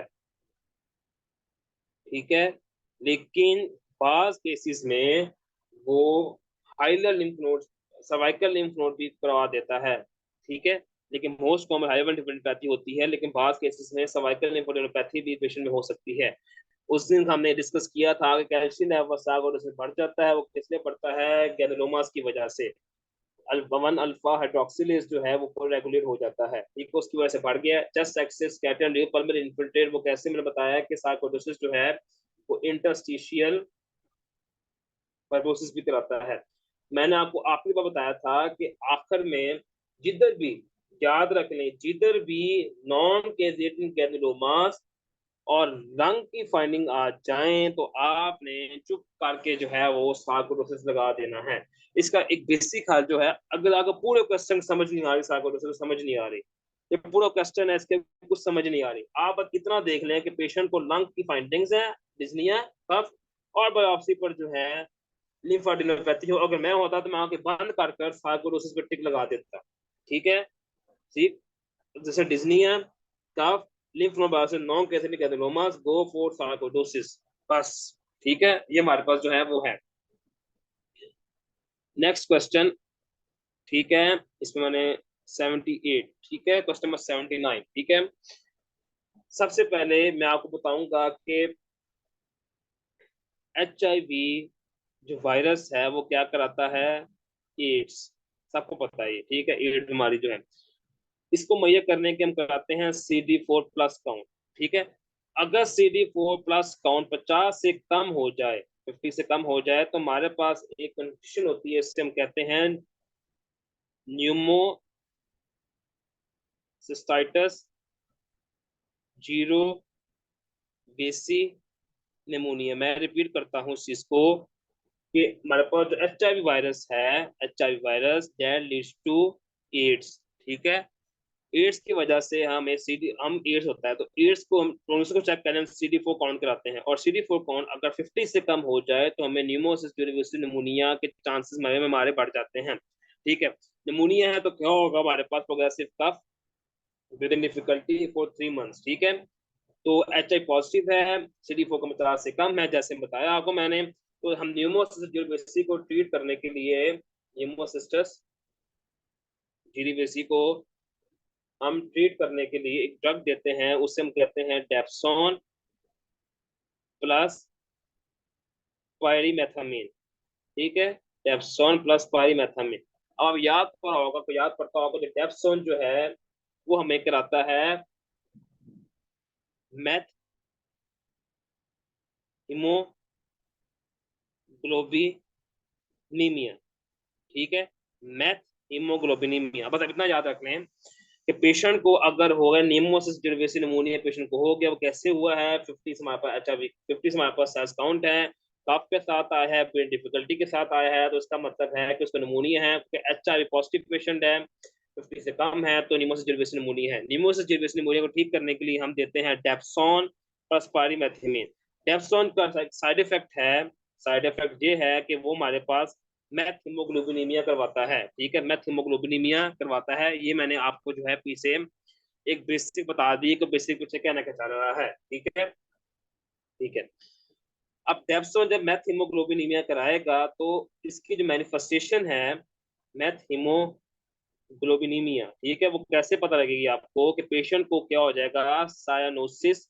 मतलब कैसे कि मैथ हीमोग्लोबिनीमिया जो है वो कहते हैं कि enable unable to transport oxygen. ठीक है, बेसिकली मैथ हीमोग्लोबिनीमिया क्या है? मैथ हीमोग्लोबिनीमिया बस कुछ भी नहीं है कि वो कहते हैं कि एक जो हमारे पास हीमोग्लोबिन है वो चेंज होकर मैथ हीमोग्लोबिन बन गई है। ठीक है, और जो मैथ हीमोग्लोबिन है वो ऑक्सीजन को ट्रांसपोर्ट नहीं कर सकती, ऑक्सीजन ट्रांसपोर्ट वो नहीं कर सकती, जिसकी वजह से जब ऑक्सीजन नहीं जाएगी तो पेशेंट को क्या होगा, सायानोसिस। ठीक है, और इसकी एक यूनिक फाइंडिंग जो आपने कब नहीं बोली, मैथ हीमोग्लोबिनीमिया हमेशा हमेशा हमेशा रिपीटिंग हमेशा chocolate coloured blood, chocolate coloured blood, chocolate coloured blood, methaemoglobinaemia chocolate coloured blood, methaemoglobinaemia chocolate coloured blood, methaemoglobinaemia हमेशा चॉकलेट कलर्ड ब्लड के साथ हमेशा रिप्रेजेंट करती है। ये इसकी कैरेक्टरिस्टिक फाइंडिंग है, ये आपने नहीं बोलनी, चॉकलेट कलर ब्लड। जिधर भी चॉकलेट कलर ब्लड आ गया इसका मतलब मैथ हीमोग्लोबिनीमिया, और उसके सिर्फ दो ही ट्रीटमेंट है हमारे पास, एक तो है विटामिन सी और एक है मथाइलिन ब्लू। ठीक है, आपने जब भी मैथ हीमोग्लोबिन आपको मिल जाए, आपने दो देनी है, विटामिन सी और मेथाइलिन ब्लू। इसमें गलती है वो आप ठीक कर लें, डेप्सोन नहीं देना साथ, वो डेप्सोन खुद मेथाइलिन करा रहा है, आपने पेशेंट को विटामिन सी देना है एज अ ट्रीटमेंट। ठीक है, आई रिपीट, जब पेशेंट को आपने देखे HIV पॉजिटिव था, उसका CD4 काउंट कम था 50 से, और उसका प्रोग्रेसिव डिस्निया कफ और प्लेन हुई, इसका मतलब उसको निमोसिस निमोनिया हो गया। निमोसिस निमोनिया के बाद उसको हमने ठीक किया ड्रग के साथ, निमोसिस निमोनिया को हम ठीक करते हैं हम डेप्सोन एंड ट्राइमेथोप्रिम के साथ। डेप्सोन जो है हमारे पास उसके साइड इफेक्ट के तौर पर मैथिमोग्लोबिन होता है। मैथिमोग्लोबिन विषय क्या है, वो हीमोग्लोबिन मैथिमोग्लोबिन बन जाती है, वो ऑक्सीजन को ट्रांसपोर्ट नहीं कर सकती, इसकी वजह से साइनोसिस होती है, साइनोसिस के बाद आपको चॉकलेट कलर का ब्लड मिलता है। मैं रिपीट लिख देता हूँ, चॉकलेट कलर ब्लड, मैं बार बार कह रहा हूँ, ये आपने नहीं भूलना, चॉकलेट कलर ब्लड को आपने नहीं भूलना मैथिमोग्लोबिनीमिया में। मैथ में चॉकलेट कलर ब्लड आ गया है, इसको मैथिमोग्लोबिनीमिया है, इसको हम ठीक करते हैं विटामिन सी और मेथाइलिन ब्लू के साथ। तो इस केस में ऑप्शन विटामिन सी बनेगा। इसके पहले जो डेप्सोन लिखा है वो आप काट दें, वो गलत है, वो गलती है, उसको आप काट दें। ठीक है, अभी हमारे 79 क्वेश्चन हुए हैं। अभी हम अभी हम जो है वो कहते हैं कि 10 मिनट की ब्रेक लेंगे, उसके बाद हम कंटिन्यू करेंगे। तो अभी हुए 11:04, तो मैं 11:15 बजे जो है दोबारा आपसे मिलूंगा। अब 10 मिनट की जो है वो ब्रेक है।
हेलो।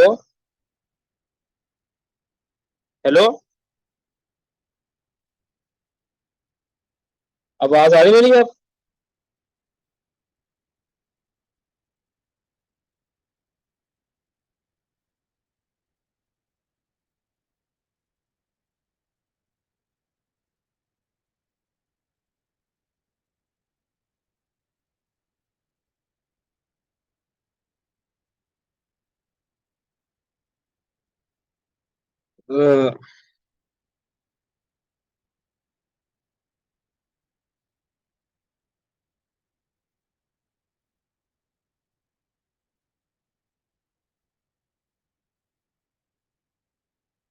सो मैं कह रहा था कि आप जो है अपना क्वेश्चन नंबर जो 80 है, उसका ए पार्ट का जो पहले ऑप्शन है उसको ठीक करें। सिटिस के एब्डोमेन नहीं है, उसका जो आंसर है वो लैप्रोस्कोपी पेरिटोनियल बायोप्सी है, उसको ठीक कर लें। ठीक है।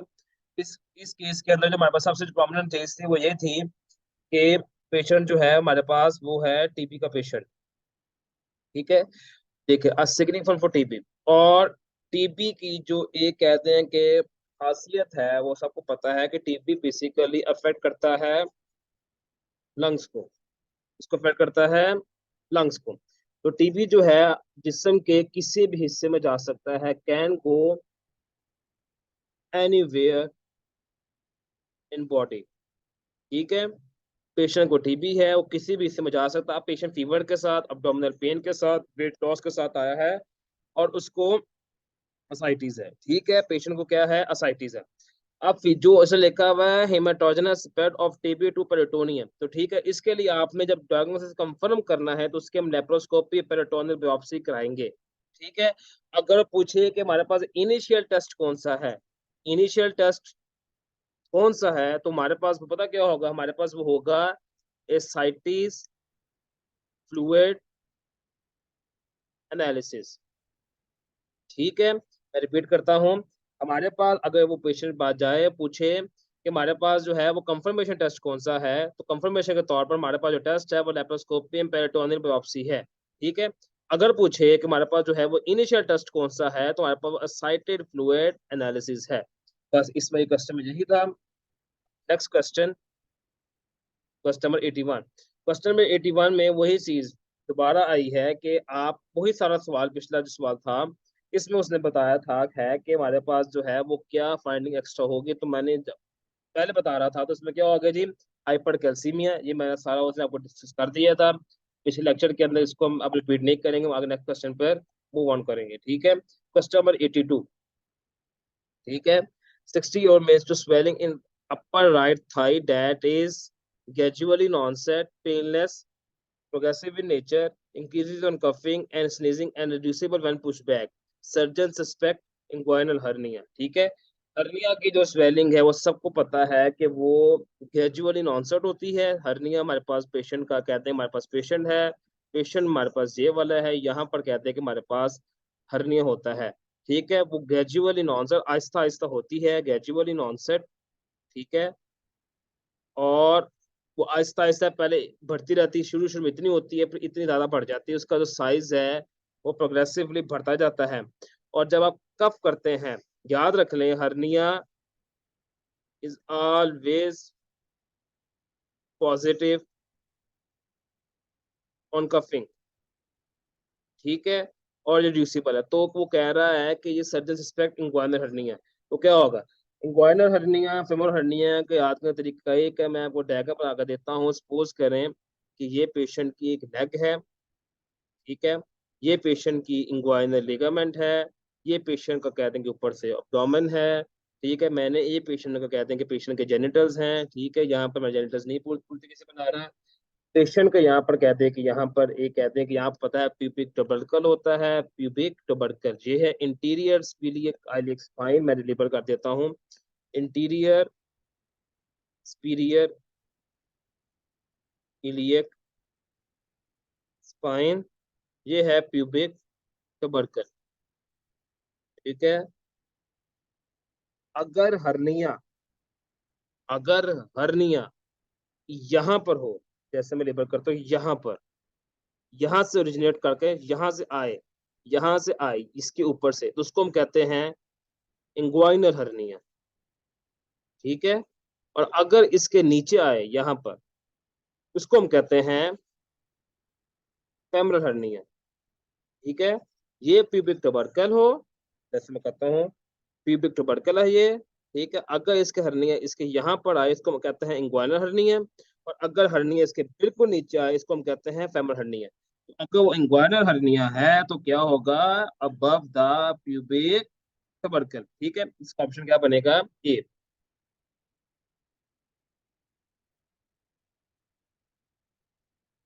Question number 83। 83 पे जाने से पहले मैं आपको दो चीजें बस थोड़ी सी रिमाइंड करा दूं। एक होता है नेफ्रोटिक सिंड्रोम, एक होता है नेफ्रिटिक सिंड्रोम, एक होता है नेफ्रोटो नेफ्रिटिक सिंड्रोम। ठीक है। नेफ्रिटिक सिंड्रोम में हमारे पास क्या कैरेक्टरिस्टिक फाइंडिंग है कि हमारे पास जो आरबीसीज हैं वो 3 से ज्यादा होंगे यूरिन में। ठीक है। नेफ, नेफ, नेफ्रोटिक सिंड्रोम में, नेफ्रोटिक में ये होता है कि हमारे पास जो प्रोटीन है वो 3.5 ग्राम से ज्यादा होगी इन 24 आवर्स। ठीक है। और नेफ्रोटोनेफ्रिटिक का मतलब है कि दोनों फाइंडिंग प्रेजेंट होंगी। रिपीटिंग, नेफ्रेटिक नेफ्रोटिक सिंड्रोम वो होता है कि जब 3.5 ग्राम से प्रोटीन ज्यादा हो जाए यूरिन के अंदर 24 आवर्स में। नेफ्रेटिक सिंड्रोम को होता है जब आरबीसी 3 से ज्यादा हो। और नेफ्रोटोनेफ्रिटिक जो होता है कि जब ये दोनों फाइंडिंग्स पेशेंट में प्रेजेंट हो तो उसको नेफ्रोटोनेफ्रिटिक कहते हैं। ठीक है। इसमें जो की पॉइंट मैंने हाईलाइट करने लगा हूँ, पहले साहब 4 इयर्स बॉय है, अपर रेस्पिरेटरी ट्रैक इन्फेक्शन। ठीक है। पेरिऑर्बिटल जनरल एडिमा, प्रोटीन जूरिया, 4 ग्राम per day, normal glomerular histology. ठीक है। इससे पता लगा कि प्रोटीन जूरिया है तो सिंड्रोम और 3.4 ग्राम है, तो इसका मतलब है कि सिर्फ और सिर्फ क्या है, ये नेफ्रोटिक सिंड्रोम। ठीक है। ठीक है। नेफ्रोटिक सिंड्रोम हमने निकाल लिया। ठीक है। कैसे, प्रोटीन जूरिया और कहते हैं कि प्रोटीन जूरिया की वजह से और स्वेलिंग की वजह से हमने निकाल लिया प्रोटीन जूरिया है, तो हमने कर लिया नेफ्रोटिक सिंड्रोम है। ठीक है। 4 ग्राम ज्यादा है। ठीक है। और अब हमने कहना कौन सा नेफ्रोटिक सिंड्रोम है। कौन सा नेफ्रोटिक सिंड्रोम है जानने से पहले हम ये कंसिडर करेंगे कि किडनी बायोप्सी क्या कह रही है। किडनी बायोप्सी क्या कह रही है, किडनी बायोप्सी कह रही है नॉर्मल ग्लोमेरुलर हिस्टोलॉजी। याद रखें, जब भी हमारे पास पेशेंट हो, उसकी यहाँ पर स्वेलिंग हो, पेरिऑर्बिटल स्वेलिंग हो। ठीक है। Periorbital swelling plus generalise oedema हो पेशेंट को, जनरलाइज ओडीमा हो। ठीक है। और हमने जब उसका टेस्ट कराया यूरिन का, उसमें प्रोटीन जूरिया 3.5 ग्राम पर डे से ज्यादा हो, तो हमारा जो डायग्नोसिस है वो बनेगा नेफ्रोटिक सिंड्रोम। ठीक है। अब नेफ्रोटिक सिंड्रोम को डिफरेंट कैसे कौन सा नेफ्रोटिक सिंड्रोम है, इसमें हमें देखनी है किडनी बायोप्सी। क्या देखनी है, किडनी बायोप्सी। एक डिजीज है जिसमें हमारे पास किडनी बायोप्सी जो है वो नॉर्मल ग्लोमेरुलोस्टोलॉजी होती है, वो होती है मिनिमल चेन डिजीज। ठीक है। दूसरी बात, मिनिमल चेन डिजीज हमेशा बच्चों में होती है, ऑलवेज इन चिल्ड्रन। तो पहले ही इसमें कहते हैं कि हमारे पास एक बच्चा आया है 4 इयर्स का, उसके बाद हमारी नॉर्मल ग्लोमेरुलोस्टोलॉजी है, तो इसका आंसर क्या बना, minimal change disease. 84 60 year old with history of chronic smoking. क्या है जी, मैं करूं क्रॉनिक स्मोकिंग के साथ आया है। और वॉमिटिंग, हाँ, वॉमिटिंग, डायरिया, मसल वीकनेस और यूवोलिमिक हाइपोनेट्रीमिया। ठीक है। एक चीज, हर एक डिजीज की ना कोई कैरेक्टरिस्टिक फाइंडिंग होती है। ठीक है। एक डिजीज की कैरेक्टरिस्टिक फाइंडिंग उसे हम कहते हैं SIADH, सिम्टम ऑफ, लिखा हुआ है ये, मैंने जो हमारा कर देता हूँ, syndrome of in appropriate anti diuretic hormone secreting, उसे हम कहते हैं SIADH। जिधर भी जिधर भी आपको पेशेंट कहते हैं कि इस पेशेंट को यूवोलिमिक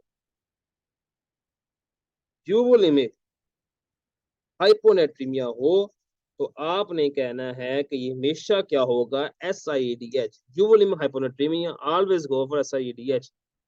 hyponatraemia always go for SIADH। तो हम क्रॉनिक स्मोकिंग को फिर भूल जाते हैं, तो ऐसा इसका मतलब ये है कि पेशेंट को क्या है, SIADH। ठीक है। अब हमने क्रॉनिक स्मोकिंग और SIADH का लिंक निकालना है। ठीक है। उसके लिए हम ये करेंगे कि हम बाकी देखेंगे प्रेजेंटेशन क्या है। ठीक है।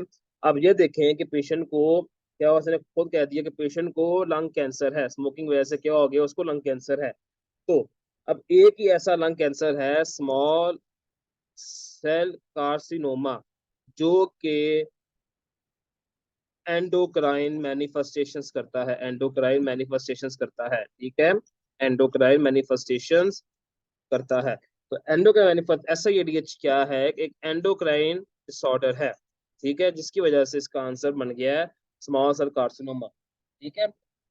स्मॉल सेल आपने बस इतना याद रखना है कि मैं याद रखता था कि स्क्वेमस सेल कार्सिनोमा जो है वो करता है हाइपर कैल्सीमिया, ठीक है। तो उसको मैं याद रखने का स्क्वेमस है ना, ये स्क्वेमस सेल्स क्या करता है, मैं स्क्वेमस, स्क्वेमस से squamous, S C, S Q से एस सी, तो एस सी का मतलब कैल्शियम ज्यादा, तो स्क्वेमस कैल्शियम बढ़ाता है, और स्मॉल साइल एंडो का मैनिफेस्टेशन करता है। तो ऐसा ये डिश क्या है, एंडो मैनिफेस्टेशन। इसकी वजह से मैं रिपीट करता हूँ कि स्मॉल सेल कार्सिनोमा जो है वो एंडो का मैनिफेस्टेशन करता है, एंडो मैनिफेस्टेशन की, तो उससे हमारे पास क्या होता है, एंडो मैनिफेस्टेशन, ऐसा ईडीएच भी एक एंडो का मैनिफेस्टेशन है। यूवोलिम हाइपरनेट्रीमिस ऑलवेज गो ऐसा ईडीएच, तो हमारे पास आंसर क्या बना, स्मॉल सेल कार्सिनोमा। जो स्क्वेमस सेल कार्सिनोमा है वो हाइपरकाल्सीमिया करता है। इसको याद करने का तरीका ये है कि एस क्यू पहला से एस सी, एस क्यू से एस सी, ठीक है, जिसके मतलब हाइपरकाल्सीमिया करता है। तो हमारे पास next move on to question number 85, ठीक है। 85 क्वेश्चन में, a 60-year-old chronic smoker अपनी आए chronic कफ के साथ, chronic cough sputum production especially in the morning, dyspnea, tachypnea और exhaustion, ठीक है। मैंने आपको उस दिन भी बताया था कि जिधर भी पर्स लिप्स आ जाए, पर्स लिप्स, तो क्या होगा, एम्फाइसीमा, ठीक है, और muffle breath sounds, wheezing, crackles and cyanosis. Smoker के साथ क्या डिफिशिएट कर रही हैं कि ये पेशेंट को सीओपीडी डेवलप हो चुकी है। मैं रिपीट कर देता हूँ इस चीज को, ठीक है। ये देखें, हमारे पास ये पेशेंट है, ठीक है, वो आपके पास आए साइनोसिस के साथ, साइनोसिस उंगलियों पे ज्यादा आए। मैं सब लोगों से कर देता हूँ, ये पेशेंट हमारे पास आया है साइनोसिस के साथ, ठीक है, साइनोसिस के साथ, ठीक है। उसके बाद हमारे पास पेशेंट आया है ब्रीदिंग की डिफिकल्टी के साथ, ठीक है, उसकी ब्रीदिंग खराब है। ब्रीदिंग के बाद उसके हमें जो है ना स्टेथ लगाया है, स्टेथ लगाने से हमें जो है वो व्हीजिंग सुनाई दी है, व्हीजिंग, ठीक है, व्हीजिंग सुनाई देने के बाद वो स्मोकर है। स्मोकर के बाद उसने एक और चीज हमें दी है, पर्स लिप्स, ठीक है, पर्स लिप्स, मैंने क्या कहा था, एम्फीसिमा हो तो आपको जो डायग्नोसिस बनता है वो बनता है हमारे पास सीओपीडी, ठीक है, सीओपीडी। और सीओपीडी क्या है, सीओपीडी जो है वो हमारे पास एक ऑब्स्ट्रक्टिव डिसऑर्डर है लंग का, ठीक है, ऑब्स्ट्रक्टिव डिसऑर्डर। मैंने आपको उस दिन भी इसकी नॉर्मल वैल्यूज बताई थी सीओपीडी की, और उसकी क्या नाम है, स्पायरोमीट्री की।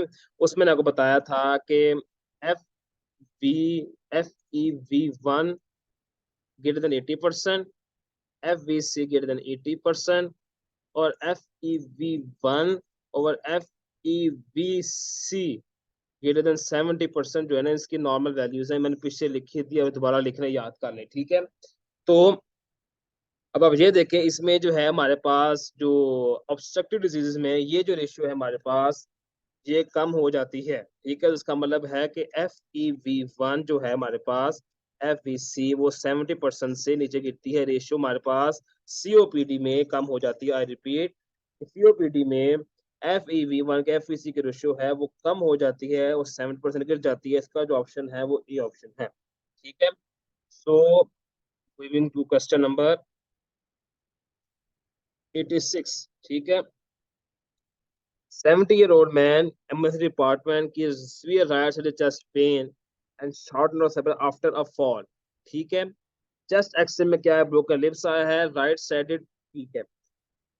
Would reveal what which of the following. अब आप ये देखें, जब भी एक रिब रप्चर होगी तो प्लूरा को फिट्स करेगी, प्लूरा को फिट्स करेगी, इस वजह से यहाँ पर हमारे पास जो है वो एयर एक्यूमुलेट होगी, जिसको हम कहते हैं, मैं पहले भी कहा था, उसको हम कहते हैं न्यूमोथोरक्स, ठीक है। न्यूमोथोरक्स आया है तो उसने क्या कहा, severe right side chest pain के साथ आता है, और शॉर्टनेस ऑफ ब्रेथ। ठीक है, अब इफ मैं आपको एक्सप्लेन करता हूँ कि हमारे पास अगर एक पेशेंट ट्रॉमा के बाद, ट्रॉमा, चेस्ट ट्रॉमा के बाद आए सीवियर शॉर्टनेस ऑफ ब्रेथ, ठीक है, शॉर्टनेस ऑफ ब्रेथ के साथ और चेस्ट पेन के साथ, ठीक है, मैं रिपीट कर दूं आपको कि chest trauma that leads to shortness of breath plus chest pain. ठीक है, चेस्ट ट्रॉमा क्या किया इसने, क्या किया है जी, ब्रोकन रिब्स कर दी हैं। तो आपका जो डायग्नोसिस है वो हमेशा न्यूमोथोरेक्स जो है वो होना चाहिए। क्या होना चाहिए? न्यूमोथोरेक्स। ठीक है, तो न्यूमोथोरेक्स की एक चीज जो, एक अनयूजुअल चीज हमें याद रखनी है वो होती है सबक्यूटेनियस क्रेपिटस। सबक्यूटेनियस क्रेपिटस कुछ भी नहीं है, अब इतना याद रख लें कि क्रेपिटस का मतलब ये है कि जब आप पेशेंट के चेस्ट पर अपना हाथ जो है वो फेरेंगे तो आपको जो है ना एक साउंड सुनाई देगी, उस हम कैपिटस कहते हैं न्यूमोथोरस के केस में। एक पेशेंट पर न्यूमोथोरस का आए ना, उसके आप चेस्ट पर ऊपर हाथ फेरेंगे ऐसे कर कर तो आपको साउंड सुनाई देगी, उसको हम कैपिटस कहते हैं। क्या कहते हैं? कैपिटस। ठीक है, तो इस वजह से इसको हम कहते हैं सब कुछ कैपिटस। कैपिटस जो है हमेशा एयर की वजह से होती है, तो आपने जो है वो यहाँ पर न्यूमोथोरस को बनाकर, न्यूमोथोरस का डायग्नोसिस बनाकर आपने जो है ना वो कहते हैं कि सब कुछ कैपिटल्स पे टिक कर देना। ये एक फाइंडिंग है, ये हमें याद रखनी है, न्यूमोथोरस की फाइंडिंग है ये। ठीक है, ये हमने कल भी डिस्कस किया था सवाल, इसमें मैं बता दूं क्वाड्रिप्लेजिक पेशेंट है, क्या होगा जी? ये इमोबिलाइजेशन। क्या है जी? इमोबिलाइजेशन। ठीक है, इमोबिलाइजेशन है पेशेंट को, और उसको सडन डिजनिया और शॉर्टनेस ऑफ ब्रेथ हो गई है, तो फॉरन पेशेंट डाइट, तो उसमें कहते हैं कि आपको इमोबिलाइजेशन है, उसको sudden dyspnoea and shortness of breath, तो पल्मोनरी एम्बोलिज्म हुई है, तो क्या हुआ है जिसको हाइपर कोagulable स्टेट, क्या है इसको? Stasis of blood. कैसे? इमोबिलाइजेशन, मैंने आपको उस दिन बताया था कि स्टेसिस ऑफ ब्लड में आती है जब आप विल्कोस टायर्ड बनाते हैं। मैंने आपको उस दिन भी विल्कोस टायर्ड बना के बताया था, आप पिछले वीडियो जो है रिमाइंड करेंगे तो आपको याद आएगा व्हाट इज विल्कोस टायर्ड। तो ये मैंने आपको पहले सवाल पर ऑडियो एक्सप्लेन कर दिया हुआ है, तो उसमें ज्यादा टाइम नहीं करेंगे, हम आगे जाएंगे। ठीक है, patient of 35-year-old woman comes to after 3 months of progressive dyspnea on exertion, non-productive cough and Montes is negative. She is non-smoker. ठीक है, मैंने क्या कहा था जी? सिंपल सी बात है, मैं पहले भी रिपीट कर चुका हूँ सवाल ये वाला। क्या है जी? मैं दोबारा करता हूँ। क्या? देखिए देखिए, क्या है जी? 3 month of progressive dyspnea on exertion, non-productive cough and fatigue, और biopsy shows non-carcinogenic adenomas. तो what does this go? It goes for sarcoidosis. ठीक है, वो आ गया जी, इंस्पिरेशन के दौरान anteroposterior diameter and transverse diameter बढ़ता है, तो ये कौन से मसल कंट्रैक्शन कराते हैं? इसका एक निमोनिक है, वो आप याद रखें, आपका मसला हल है। वो क्या? कि जो external intercostal muscle, external intercostal muscles होते हैं, एक होते हैं इंटरनल इंटरकोस्टल मसल्स। ठीक है, इंटर को, एक होते हैं एक्सटर्नल इंटरकोस्टल मसल्स, एक होते हैं इंटरनल इंटरकोस्टल मसल्स। ठीक है, ये हमारे पास दो मसल्स हैं। अब इतना याद रख लें कि हमारे पास जो फॉर एग्जांपल ये पेशेंट की क्या है, चेस्ट है, तो मैं बड़ी बना रहा हूँ। इंस्पिरेशन के दौरान आग की जो चेस्ट है वो बाहर को एक्सपेंड करती है, सबको पता है। सब अगर आप सांस अंदर को लेंगे तो आपकी जो चेस्ट है वो बाहर को एक्सपेंड करेगी। ठीक है, तो जो मसल्स बाहर को हैं, एक्सटर्नल, वो वो चेस्ट को बाहर को एक्सपेंड करेंगे। वो चेस्ट जो है ये बाहर को अगर एक्सपेंड कर रही है, जो मसल्स चेस्ट को बाहर एक्सपेंड कर रहे हैं वो है एक्सटर्नल, जो चेस्ट को अंदर को एक्सपेंड कर रहे हैं वो है इंटरनल।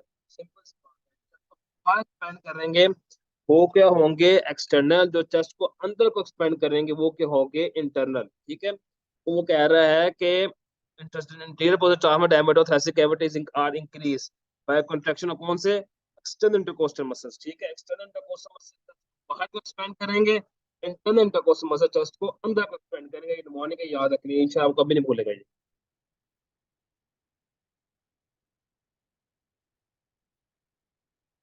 ठीक है, अगर thread had high respiratory rate at the this is the अच्छा, ये चीज को समझाने के लिए मैं आपको द फर्स्ट स्टेट पे मूव डायग्राम दिखाऊं एक। ठीक है,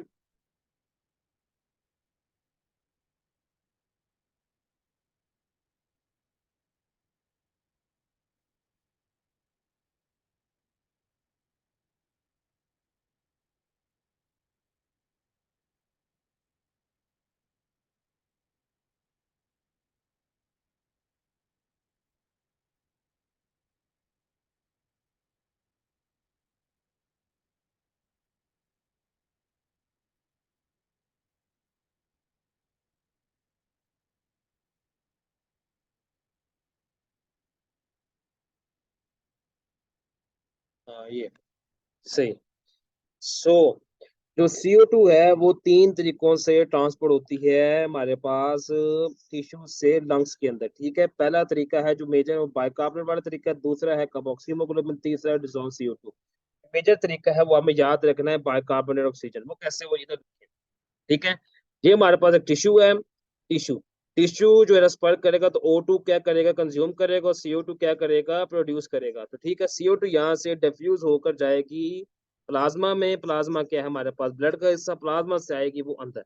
CO2 combine with H2O with carbonic anhydrase to form bicarbonate. ठीक है, बाइकार्बोनेट जब टूटेगा, जब आयोनाइज होगा तो H पॉजिटिव H का बाइकार्बोनेट आयंस बनाएगा। ठीक है, जो H पॉजिटिव है हमारे पास जो हीमोग्लोबिन है उसको सब बफर कर लेगी, उसको आपस में कंबाइन कर लेगी, और जो जो हमारे पास बाइकार्बोनेट है वो बाइकार्बोनेट जो बाहर चले जाएगा और क्लोराइड जो है वो अंदर आ जाएगा। ठीक है, इसको हम कहते हैं हीमोग्लोबिन बफर के तरीके से कहते हैं इसको। हमारे पास जो है वो ये चीज हो रही होती है। मैं दोबारा एक्सप्लेन करता हूँ अपने तरीके में कि आपको देखिए जब भी CO2 जो है ना पानी के साथ मिलेगी ना तो बनाती है कार्बोनिक एसिड। ठीक है, कार्बोनिक एसिड जैसे जो है हमारे पास HCl टूटता है H positive plus chloride negative ions में, तो ये भी हमारे पास टूट जाता है H positive plus bicarbonate ions में।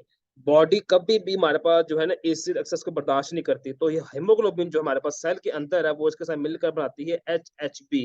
ठीक है, इसको हम कहते हैं हीमोग्लोबिन बफर। ठीक है, अब जो बाइकार्बोनेट है, बाइकार्बोनेट दोबारा इसके साथ कंबाइन ना करे, इसलिए हमारे पास सेल में एक ट्रांसपोर्टर होता है। ट्रांसपोर्टर का काम ये होता है कि हमारे पास जो प्लाज्मा में जो हमारे पास प्लाज्मा के अंदर हमारे पास जो क्लोरीन है उसको अंदर लेके जाए, और जो हमारे पास जो बाइकार्बोनेट है उसको जो है वो बाहर लेके जाए। ठीक है, इससे ये होगा कि बाइकार्बोनेट जो है वो सेल के बाहर चला जाएगा, वो दोबारा कभी भी H पॉजिटिव से बाइंड करके H2CO3 नहीं बनाएगा। ठीक है, हमारे पास जो है ना इसलिए जो है ना बाइकार्बोनेट को बाहर भेज देते हैं, प्रोटीन को अंदर लेके आ जाते हैं। ठीक है, ये चीज थी मैंने आपको बतानी थी। हम दोबारा जो है अपने इसको MCQ से मूव ऑन करते हैं कि एराथ्रीट जो है वो हमारे पास जो है वो कह रहा है कि most form in which the carbon dioxide form in the tissue, वो ये है कि bicarbonate ions in the plasma. जैसे मैंने आपको बताया कि जो RBC से जब बाइकार्बोनेट आयंस जो हैं वो दोबारा पॉजिटिव से कंबाइन ना करें, हम बाइकार्बोनेट जो है बाहर चले जाते हैं, क्लोरीन जो है वो अंदर आ जाती है, तो जो हमारे पास जो मेजर ऑक्सीजन बाइकार्बोनेट आयंस जाते हैं लंग्स के पास, वहां से जो है ये फिर दोबारा ऑक्सीजन से मिलकर H2CO3 बनता है, तो दोबारा CO2 में टूटता है और CO2 जो है वो लंग्स के बाहर चली जाती है। रिपीटिंग के RBCs के अंदर जो हमारे पास H पॉजिटिव से बाइकार्बोनेट को बाइंड ना करें तो बाइकार्बोनेट बाहर चले जाते हैं और क्लोरीन जो है वो अंदर आ जाती है। तो जब बाइकार्बोनेट जो है वो प्लाज्मा के अंदर जाकर लंग्स से बाहर जाते हैं, जब H पॉजिटिव से मिलकर CO दोबारा बनाते हैं और CO2 जो है लंग्स के बाहर चले जाती है। तो इसका जो आंसर हमारा बना वो हमारा बार बना bicarbonate ions in the plasma. ठीक है, now move to question number 91। ठीक है, a 45-year-old male with heavy smoker non cold के साथ आया है। ठीक है, वो 10 days of emergency clinic with complaints of tuberculous cough, distressing breathing, chest tightness, increased secretion and hypersecretion of thorax and cyanosis and wheezing sound in the chest and auscultation. What is the more diagnosis? ठीक है, तो अब ये देखें कि इस patient को, smoker के पेशेंट में मोस्ट कॉमन जो प्रेजेंटेशन है वो सीओपीडी की होती है। ठीक है, अब अक्सर ऑप्शन में सीओपीडी ना हो, ठीक है, तुम्हारा नेक्स्ट ऑप्शन जो है हमारे पास जो है वो क्या बनेगा, उसका ये करेंगे कि जब भी आपको वीजिंग आए ना, वीजिंग चेस्ट में, जनरलाइज वीजिंग, फोकल नहीं जनरलाइज, पूरी चेस्ट में दोनों लंग्स में जो आपको वीजिंग आए, आपने जो है हमेशा एस्थमा का सोचना है या सीओपीडी का सोचना है। ठीक है, जनरलाइज वीजिंग अगर पेशेंट में आए चेस्ट के अंदर, आपने अस्थमा का सोचना है या फिर सीओपीडी का सोचना है। इधर स्मोकर तो होना तो सीओपीडी चाहिए था, लेकिन इस बार सीओपीडी नहीं है तो हम सिर्फ और सिर्फ अस्थमा पे जाएंगे सिर्फ, बाकी चीजों को छोड़ें। बाकी अस्थमा के पीछे कफ होती है, पेशेंट को ड्राई कफ होगी, चेस्ट टाइटनेस होगी, जैसे सीधे लिखा हुआ है, और वीजिंग होगी। ठीक है, आप देखें कि वीजिंग है, जनरलाइज वीजिंग है, कफ है, चेस्ट टाइटनेस है, तो हम इसमें सीओपीडी नहीं है तो हम जो है हमेशा फिर अस्थमा की तरफ जाएंगे। ठीक है, क्वेश्चन नंबर 92। ठीक है, न्यूमोथोरक्स हो गया पेशेंट को। ठीक है, वो कह रहा है कि लंग्स में अब क्या होगा। ठीक है, ठीक है, इसको मैं, इसके पीछे बहुत ही बेसिक्स का एक कंसेप्ट है, मैं आपको जो है ना वो बेसिक से समझा देता हूँ।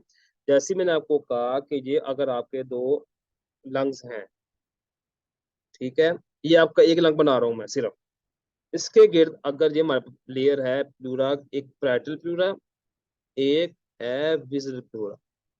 ठीक है, ये हमारे पास बनी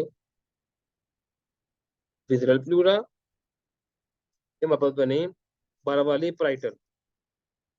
ठीक है, किसी भी मकसद की वजह से, किसी भी वजह से अगर इसमें एयर एक्यूमुलेट हो जाए, इसको हम कहते हैं नीमोथोरक्स। ठीक है, अब नॉर्मल ये होता है कि इसमें जब एयर एक्यूमुलेट होगी, एयर एक्यूमुलेट होगी, आप कह रहे हैं कि जो चेस्ट वॉल है, चेस्ट वॉल वो बाहर को आएगी और लंग्स जो हैं वो अंदर को जाएंगे हवा के प्रेशर की वजह से। ठीक है, जब भी यहाँ का प्रेशर होगा, वैसे यहाँ का जो प्लूरा का प्रेशर है वो होता है नेगेटिव। ठीक है, नॉर्मली क्या होता है, नेगेटिव। हवा की वजह से इसका प्रेशर हो जाता है पॉजिटिव। ठीक है, पॉजिटिव प्रेशर हो जाता है, इंटरप्लूरल प्रेशर जो है वो पॉजिटिव हो जाता है। ठीक है, मैं दोबारा एक्सप्लेन करता हूँ इस चीज को। हमारे पास जो नॉर्मल इंटरप्लूरल प्रेशर है वो होता है, बेसिकली होता है नेगेटिव। ठीक है, लेकिन हवा की वजह से, इसकी वजह से जो रहता है पॉजिटिव। आप खुद सोचें, एक चीज में जब हवा भरेंगे आप, तो चेस्ट वॉल क्या आएगी, बाहर को जाएगी, और लंग्स क्या होगा, अंदर को जाएंगे, तो लंग्स क्या करेंगे, कोलैप्स कर देंगे, और चेस्ट वॉल जो है वो बाहर को आ जाएगी।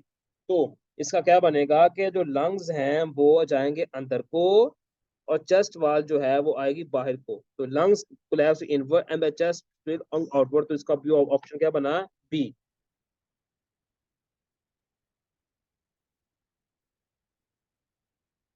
Question number 93। A 60-year-old smoker patient OPD के साथ sudden severe dizzying and right chest pain। ठीक है, मैंने पहले बताया कि पहले भी सवाल आ चुका है, तो इसका आंसर नीमोथोरक्स है।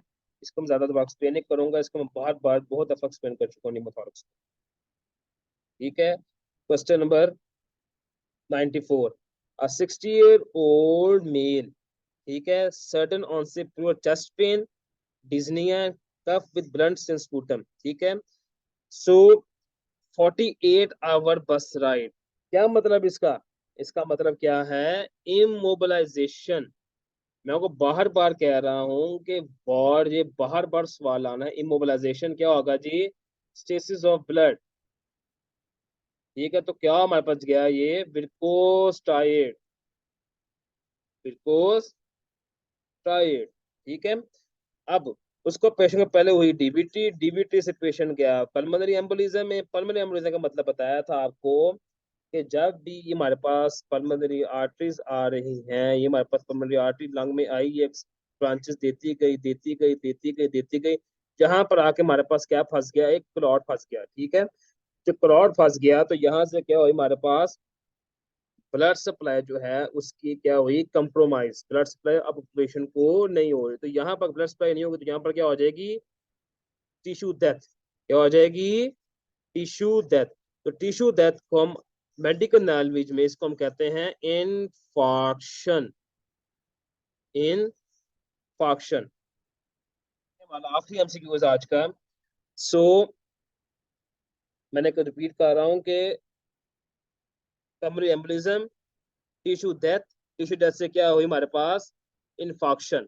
तो इसका आंसर क्या बना हमारे पास, पल्मोनरी इन्फॉक्शन। सेम केस है, सारा वही चीज है, बस ये क्या है पल्मोनरी एम्बोलिज्म की जगह उसने पल्मोनरी इन्फॉक्शन लिख दिया और इसमें कुछ भी नहीं। सो स्टूडेंट्स, ये आज हमारे का आखिरी एमसीक्यूज था। हम कल से कस्टम 94 से स्टार्ट करेंगे और मैं कोशिश करूंगा कि कल थोड़ा सा तेज बढ़ा के आपके एमसीक्यूज जो है वो जल्द जल्द खत्म हो सके। आपके लिए अल्लाह हाफिज, हैव अ गुड नाइट।